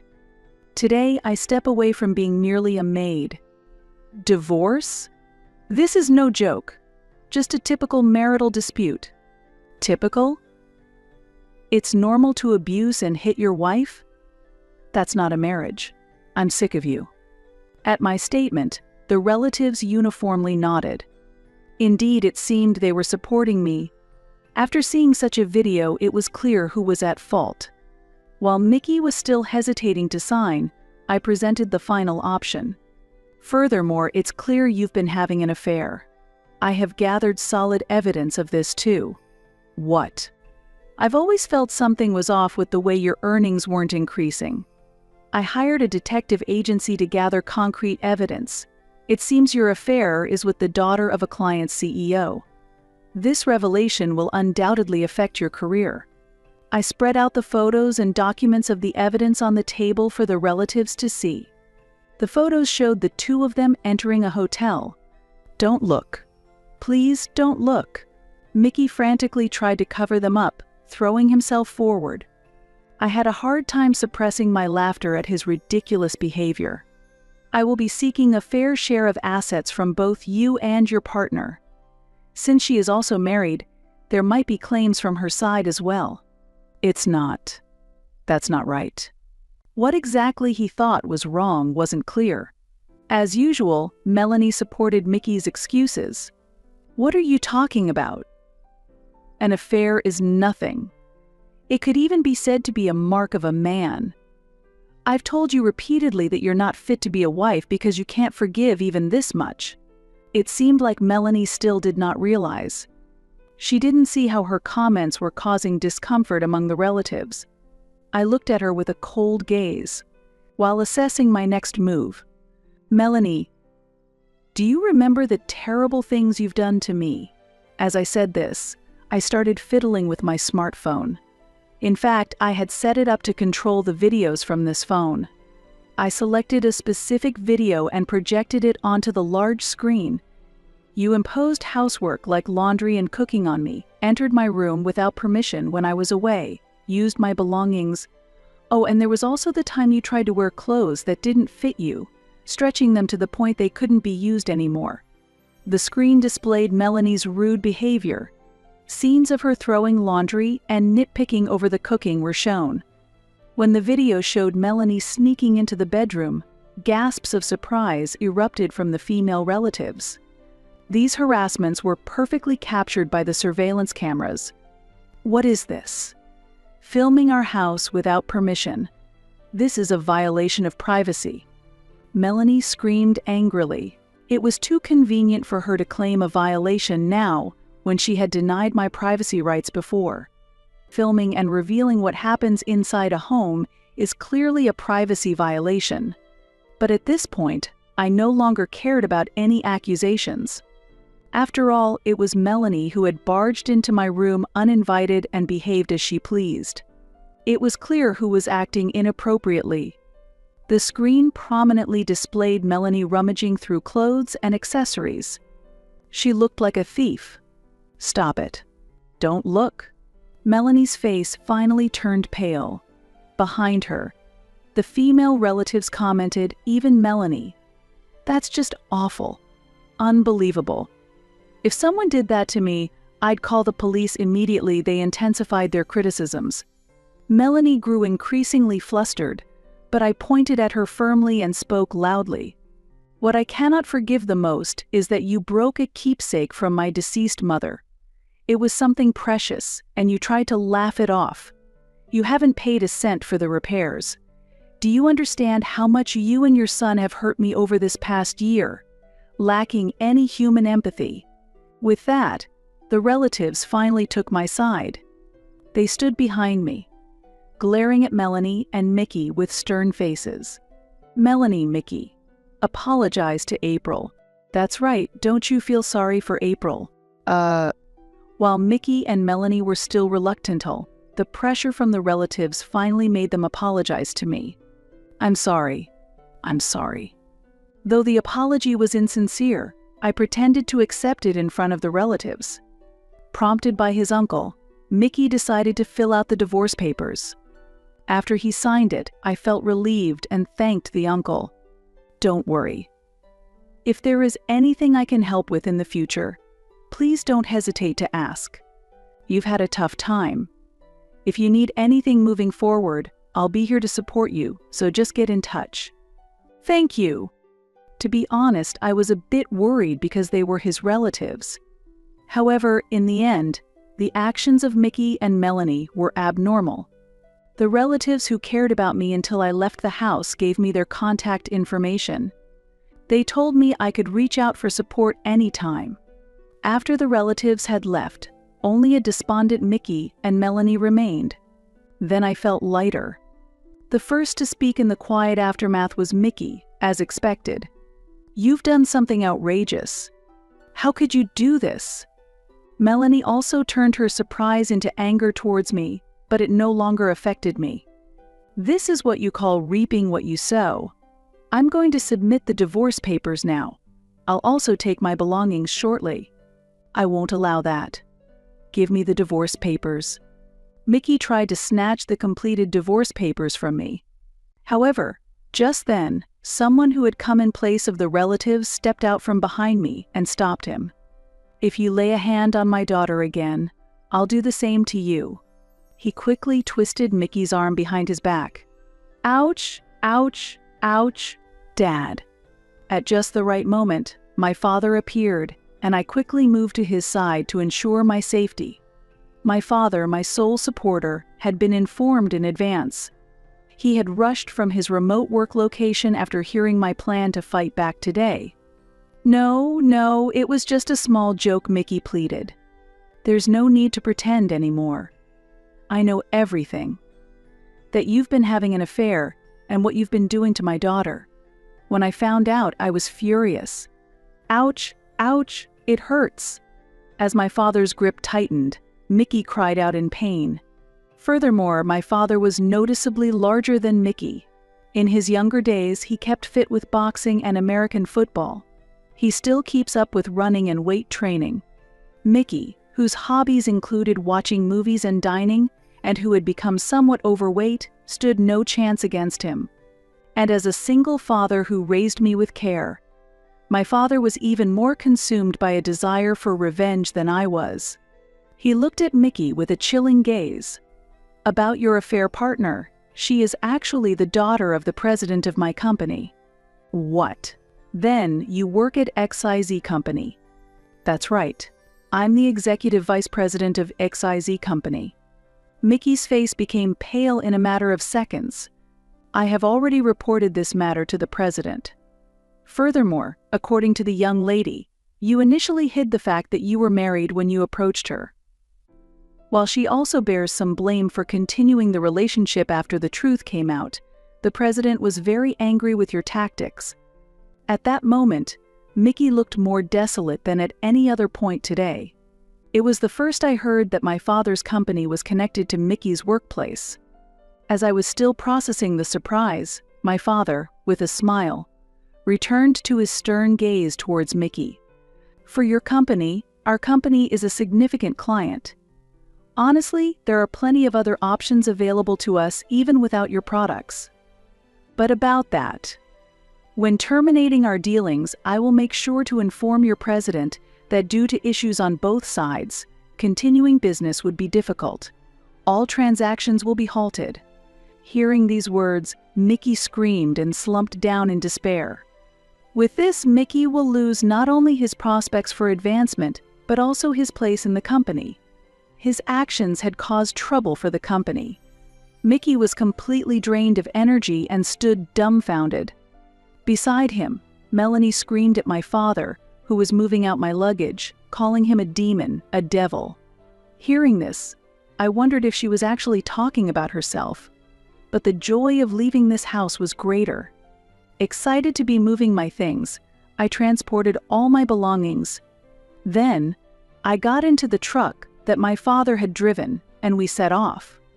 As the door closed and the car started moving, I saw them chasing after us in the rearview mirror. Thief. Leave the maid and your belongings behind. Do you really think my company will believe you? Losing the contract with XYZ company won't affect us at all. Hearing that, I was dumbfounded. Surrounded by such people, it's amazing you managed to live there at all. I think so too. Their disgraceful behavior was painful to watch until the very end, and it surely must have been witnessed by the neighbors as well. Residents peered out their windows, listening to their voices. I felt sympathy for anyone who had to continue living near them. After we turned the corner and they were out of sight, I expressed my gratitude to my father. Thank you so much for everything today, Dad. Not at all. I'd do anything for my precious daughter, he said with a smile, my hero, unchanged from my childhood. Later, the divorce papers were successfully processed. Given the abundance of evidence, it was only natural that Mickey was found to be at fault. We also settled the division of assets. Although the house went to Mickey, he seems to be struggling with the mortgage for the new home. Originally, he had relied on my income as a nurse and had chosen only high-end materials for the construction. That luxurious house was actually not suitable for our real lives. Due to Mickey's showy nature, both the title and the mortgage of the house were solely in his name. His savings were rapidly depleting due to the hefty monthly mortgage payments. I am truly relieved that we did not take out a joint mortgage. Of course, Mickey was also obligated to pay property division. He was being claimed not only by me but also by the spouse of his affair partner. Since the president of his company was monitoring the payments, there were no delays in payments. The president had decided to ensure that the compensation would be paid to regain trust and was paying close attention to the payments to me as well. Mickey felt uncomfortable at his workplace and was in a psychologically uneasy situation. He was effectively sidelined within the company. How did it come to this? It remains as to how much longer Mickey, who has always been ostentatious, can endure his current circumstances. Moreover, the president's daughter, who was his affair partner, has also divorced and has been fired from the family company, XYZ Company, where she previously worked. I was also firmly demanding an apology from her. Having lived a pampered life as the president's daughter, she probably wouldn't realize her mistakes without going through something like this. She now faces the harsh realities of society, while Mickey faces the severe backlash of a society he once viewed lightly. Both are terrified daily by the enormous amounts they have to pay. Meanwhile, Melanie has begun a path of self-destruction. Knowing her son is financially struggling, she started working part-time but committed misconduct. She secretly stole many food items from the supermarket where she worked part-time. When the inventory numbers did not match, the manager who suspected something checked the surveillance cameras and caught Melanie secretly taking items. When questioned, she did not show remorse, reportedly arguing, "There's so much here, a little bit will be fine. It's because you're so stingy that this store isn't doing well." Moreover, she was shocked to learn that she had been reselling some of the stolen goods online. Such actions eventually led to her arrest by the police, and she became a notorious figure in the community. Even after being released, she seems to live in that house, but it's a far cry from the fine home it once was, now completely run down. The house, built to keep up appearances, soon fell into disrepair due to a lack of regular maintenance. Years later, I learned that it had come to be known in the community as the garbage house. One day, 3 years after the divorce, I found myself deeply contemplating marriage again. Encouraged by a friend, I decided to remarry a kind-hearted and gentle person who understood and supported me emotionally. I introduced him to my father, who quickly gave his approval, and I felt a true sense of relief about starting my married life again. Later, we were blessed with energetic twin boys, and our home became filled with vitality. However, parenting was challenging, and the generous support of our parents was indispensable. My in-laws were warm-hearted people who always valued proper manners and continued to respect my opinions and thoughts in parenting. After overcoming the hardships and challenges of my past, I was profoundly grateful to have met such wonderful people. My father also deeply loves his grandchildren, and his happy, doting expressions when with them are unlike any I've seen before. Peekaboo. "Look, it's Grandpa." "Oh, Dad, your face is so unguarded." "Really? Do you think so?" Although my father tries to compose his smile, he quickly returns to his gentle expression, completely embodying the face of a grandfather. Watching him makes me feel overwhelmingly happy. Beside me, my husband smiles warmly and leans in close. "Thank you for blessing me with such wonderful children. Let's continue to be happy together." "Yes, thank you so much." Moving forward, I am committed to nurturing a loving and warm family. Together with my beloved family, I look forward to building a new happiness. I am Jennifer. I am 39 years old and work in the cleaning industry. I have been working for nearly 20 years at a company that provides cleaning services for office buildings, and I am a single woman in my 40s. The reason I chose this job was to support my sick mother. I live with my mother and my sister, and we were raised in a single-parent family. At one point, my mother became seriously ill, and I had to quit vocational school to focus on her treatment. I looked for a job that would allow me to care for my mother and ended up as a cleaner, which I am now truly grateful for. The company president and my older colleagues understand my situation and support me, affectionately calling me Jenny. My younger colleagues are also adorable. I am convinced there is no better workplace for me. My mother passed away when I was 25 and my sister was 19. Her death came towards the end of autumn, with the onset of winter. The grief of losing my mother led me to take more time off work. However, the company becomes busy during the year-end cleaning season. Even then, my colleagues would say, "We'll wait until you are feeling better." Their concern was appreciated. I wished I could have stayed home. I really wanted to follow in my mother's footsteps, but I have a sister to look after. After losing our mother early, I decided to motivate myself to continue working for my constantly worrying sister. At that time, she was attending university, and I continued to provide the support she needed.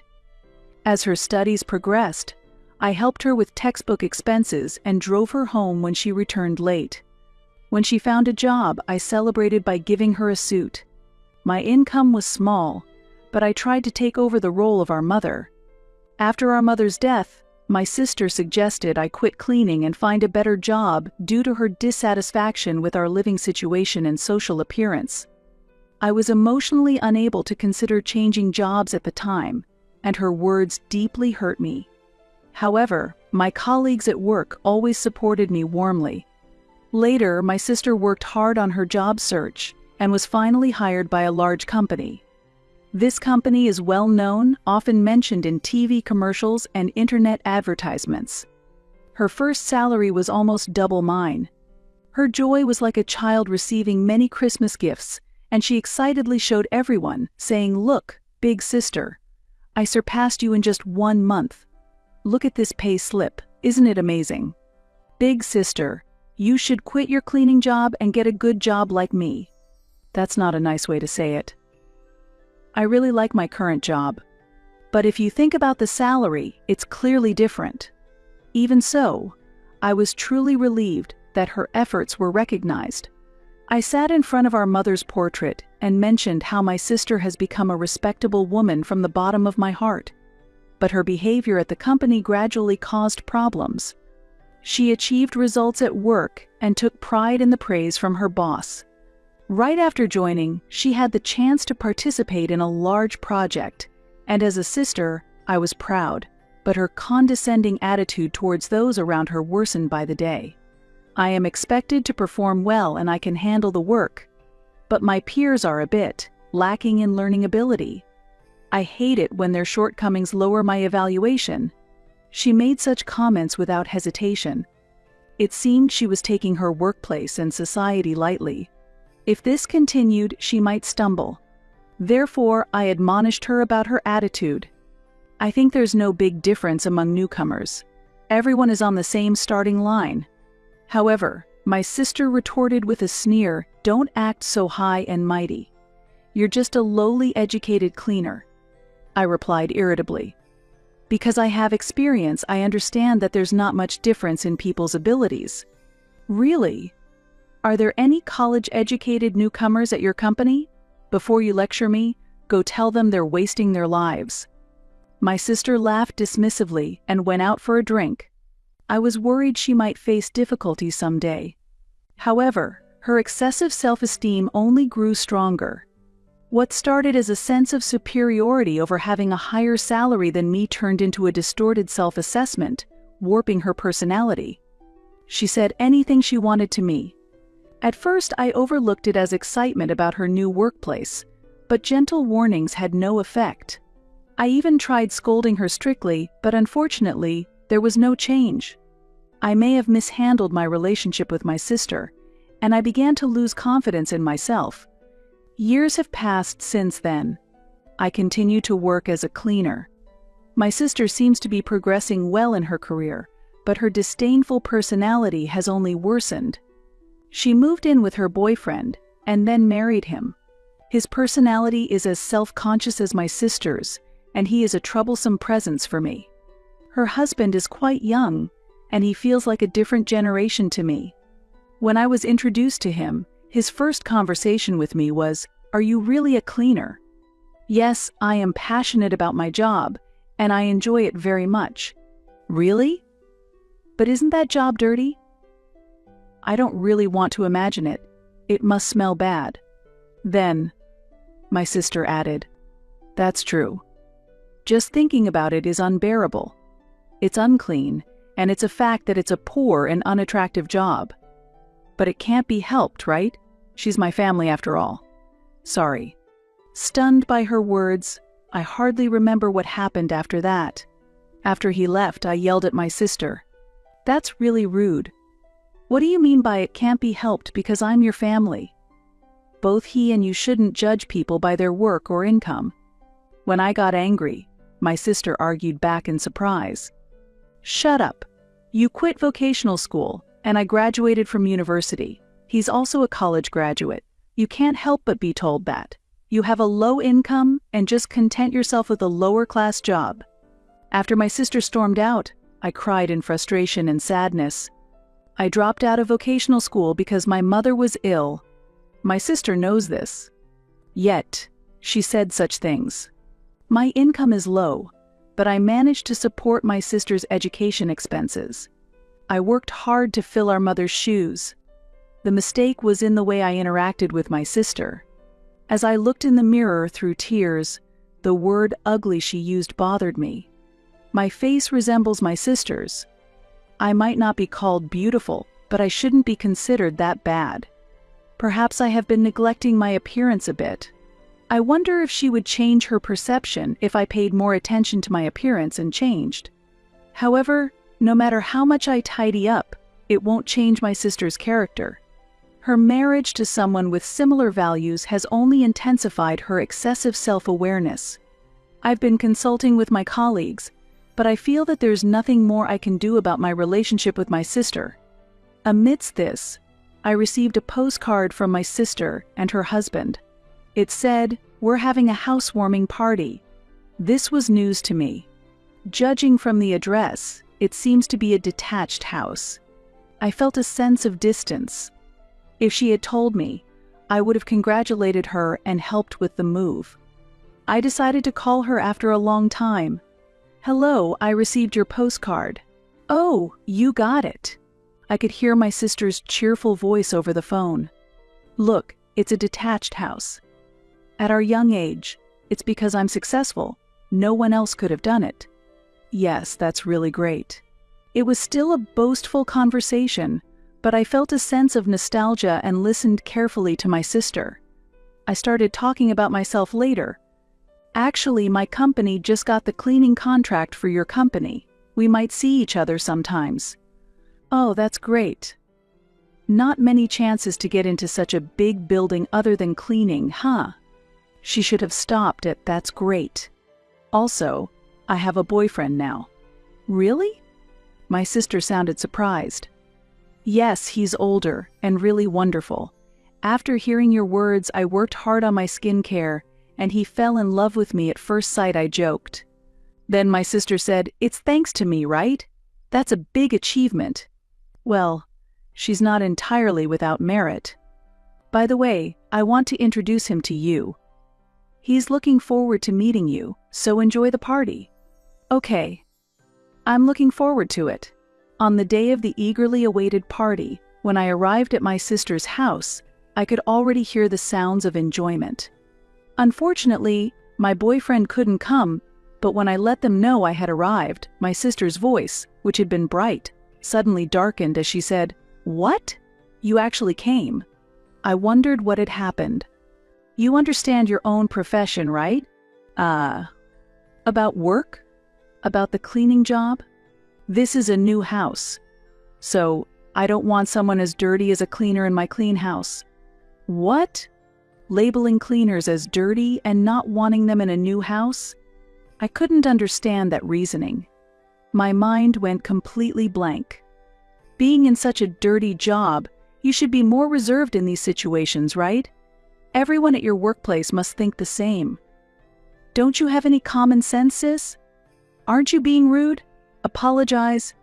As my anger started to boil over, I felt it swelling inside me.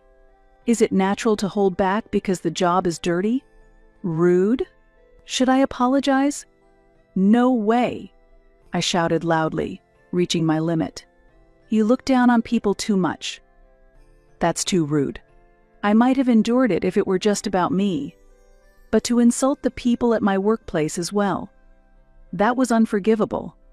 I could see my sister flinching at my strong stance. She's usually aggressive towards quiet people, but becomes timid when fought back against. Do you really think it's okay to judge people by their profession? You're the one who's truly lacking in common sense. Apologize. Huh, why are you suddenly angry?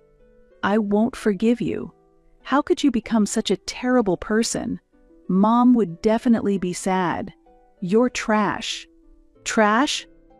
You're the trash. Your boyfriend is trash too, isn't he? He must not be doing a decent job. A normal person wouldn't date someone who's a cleaner.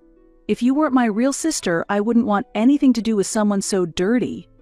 I would have abandoned you long ago if we weren't family. That's my line. I'm cutting ties. Never involve me again. Okay. Then goodbye. It was a childish argument, but I could no longer handle it maturely. My sister started to say something, but I ignored her and left the room. I had decided to cut ties with my sister. She was my only sibling, but I couldn't bear it any longer. Because I'm a cleaner, my sister doesn't treat me as a human.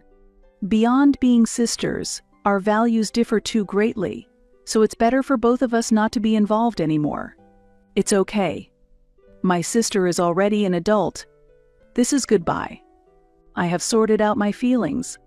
Several months have passed since I decided to cut ties with my sister. By some coincidence, I was assigned to clean the building where my sister works. It might have been the president showing consideration, but I was reluctant to go. However, it's my policy to give my all to the work I'm given. Suppressing my feelings, I went to my sister's company. The building was truly vast and large. With such a large space, I probably wouldn't run into my sister. Even if we did meet, she might not notice me. Thinking this made me feel a bit better. Pushing a cart loaded with cleaning supplies, I tried to focus on cleaning. That afternoon, while mopping the floor, a group of about 5 people were talking while drinking canned coffee at a vending machine. I'm really sorry for the inconvenience. Please think more before you act. Considering how long you've been in this team, you should report and consult before it becomes a problem for all of us. Yes, I understand. This quarter, the same mistake has happened 3 times already. I'm sorry. The person who was apologizing had made a mistake, and everyone pitched in to cover for it. Well done. Holding that thought, I consciously avoided looking at them and continued mopping. Your peers are already team leaders, and some are even section chiefs. You should try a bit harder. I'm sorry. Yes, she was receiving harsh words. It might be time to forgive her. I wanted to mop past that group and go to the other side of the corridor. Afterward, they scolded the woman again and all returned to the office. When the group passed in front of me, I saw a familiar face. Yes, it was my sister. My sister was the one being scolded for making a mistake. No way. My sister also looked at me for a moment, her face losing color. However, she said nothing and quickly followed her team as they left. As I continued to work, my sister crossed my mind several times. The sister who was supposed to be the elite among her peers now looked like a burden to the company, left behind. She seemed to be making frequent mistakes at work and apologizing to those involved each time. Through my cleaning work, I have witnessed many human interactions in various places. This is my intuition. My sister's boasting about being excellent was just vanity. Maybe her work was going well at first. As I had predicted, while she was complacent, her colleagues surpassed her and pulled the rug out from under her. Her condescending nature made this unsurprising. However, I don't need to worry. My sister will no longer rely on me. We are now strangers who have severed ties. A few days after learning this fact, I saw my sister again. While I was cleaning the lobby, my sister came down from the elevator with someone. Oh darn. I forgot the paper bag with the samples. I'll go get it. Please wait here. It's okay, I'll go. I'm useless anyway. In return, take care of me when you get promoted. Again with that. I'll go get it. The man who seemed to be her younger colleague cheerfully got on the elevator and went back to retrieve the forgotten item. And yet she used to claim to be competent and insult me a lot. Watching my sister cower in a corner of the lobby from a distance, I felt pity for her. While I was wiping the leaves of a lobby plant, one of my colleagues approached and whispered, "Hey, isn't that your sister you talked about before?" "Ah, yes. It seems she's messing up. Please keep quiet about it." My colleague looked worriedly at my sister for a while before returning to their place. Perhaps bothered by our sympathetic gaze, my sister came toward me angrily while I was still in the corner. "Hey, cleaner, what are you doing?" "I'm cleaning." "No, why are you here?" "Because it's my job." When I answered coldly, my sister's face turned furious. "Don't you dare tell my husband that I'm embarrassing myself at work. You understand, right?" It was as if she was venting her work stress on me. The stares of the people around us were drawn to my sister as she raised her voice. I whispered quietly, being mindful of the surrounding people. You're drawing attention. Shut up. Don't order me around, you low-educated person. She couldn't help but be aware of the onlookers. Please keep it down. As I tried to take my sister's hand, she snapped and said, "Don't touch me, you're dirty," while pushing my hand away forcefully. While frantically wiping the area I touched, she continued to hurl insults. "You're threatening me, aren't you? You want money, right? How much are you asking for?" "Threats? Money? What are you talking about?" I asked, bewildered. "Don't talk to my husband about this. Do you understand? You idiot," she yelled. "Oh, I see. Are you embarrassed about making many mistakes at work, or is it because your career progression is slow?" "Which one do you not want me to mention?" I countered. "Both, obviously," my sister shouted. She seemed genuinely afraid that I would discuss her workplace behavior with her husband. "By the way, are you also putting on a facade for your husband?" I provocatively asked. "Shut up. What can trash like you say?" she vehemently retorted. Such harsh words, calling someone trash. My sister continued to hurl insults at me without concern for the eyes of others. It seems the company is a significant source of stress for her. Perhaps belittling me is her way of lightening her heart. "I am not your punching bag." Just then, a man's voice from behind intervened. "Hey, that's no way to treat a cleaner." "Quiet." "Huh? Who?" My sister reacted and finally noticed the commotion around her, looking around.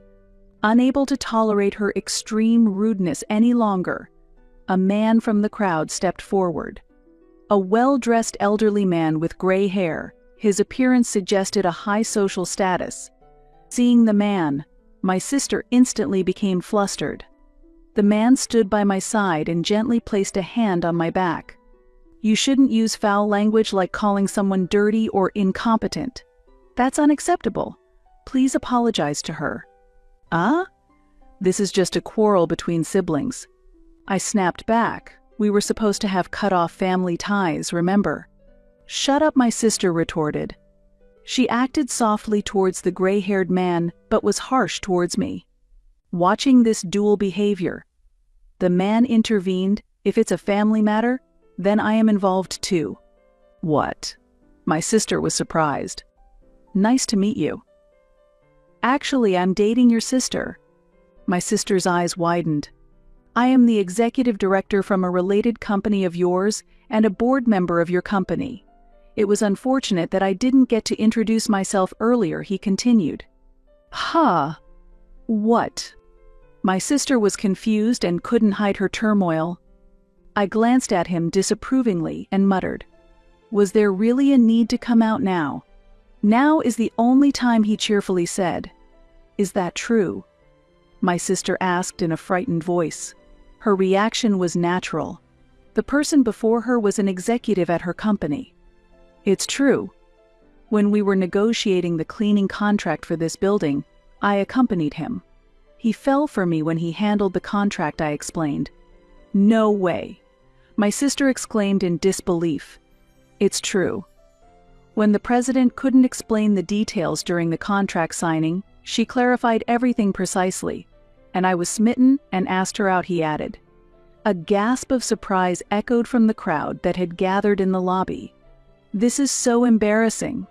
I heard you said that no decent person would date a cleaner, and that they must be up to no good." "No, I never said that. Regardless, you need to apologize for the harsh words you said to your sister earlier," he insisted firmly. Shocked, my sister was at a loss for words. "Are you Jenny's sister? Please don't make your sister worry about you too much."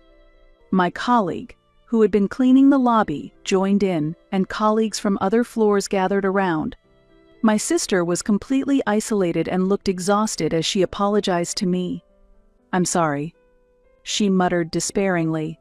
Her voice lacked the energy and vitality it once had. Only emptiness lingered. Later, my sister was transferred from the parent company to a remote branch of a subsidiary. This move was not influenced by my boyfriend. After being overheard insulting me, my sister panicked and started making successive mistakes at work. As her position at the workplace became unstable, this measure was deemed necessary. Effectively, it marked the end of her career. Learning of this, my sister's husband came to me in desperation, seeking a resolution. "You're dating a director at my wife's company, right? Why didn't you tell me sooner? Please, can you restore my wife to her former position?" He pleaded desperately. Unfortunately, my response was a regretful, "I'm sorry." His plea did not resonate with me. With the reduced income from the demotion, they couldn't afford the mortgage for the new house they had built and likely had to let it go. My involvement with my sister and her husband's subsequent circumstances no longer exists. Meanwhile, I have married my fiancé and we are living happily in our newly built home. I continue with the cleaning business, though my on-site work has decreased. That's because I took over the management of the cleaning company and became its president. Despite many worries and much anxiety, I love the company I have worked for so long and accepted the offered position as president. Regardless of what anyone says, I intend to continue working proudly at this beloved company.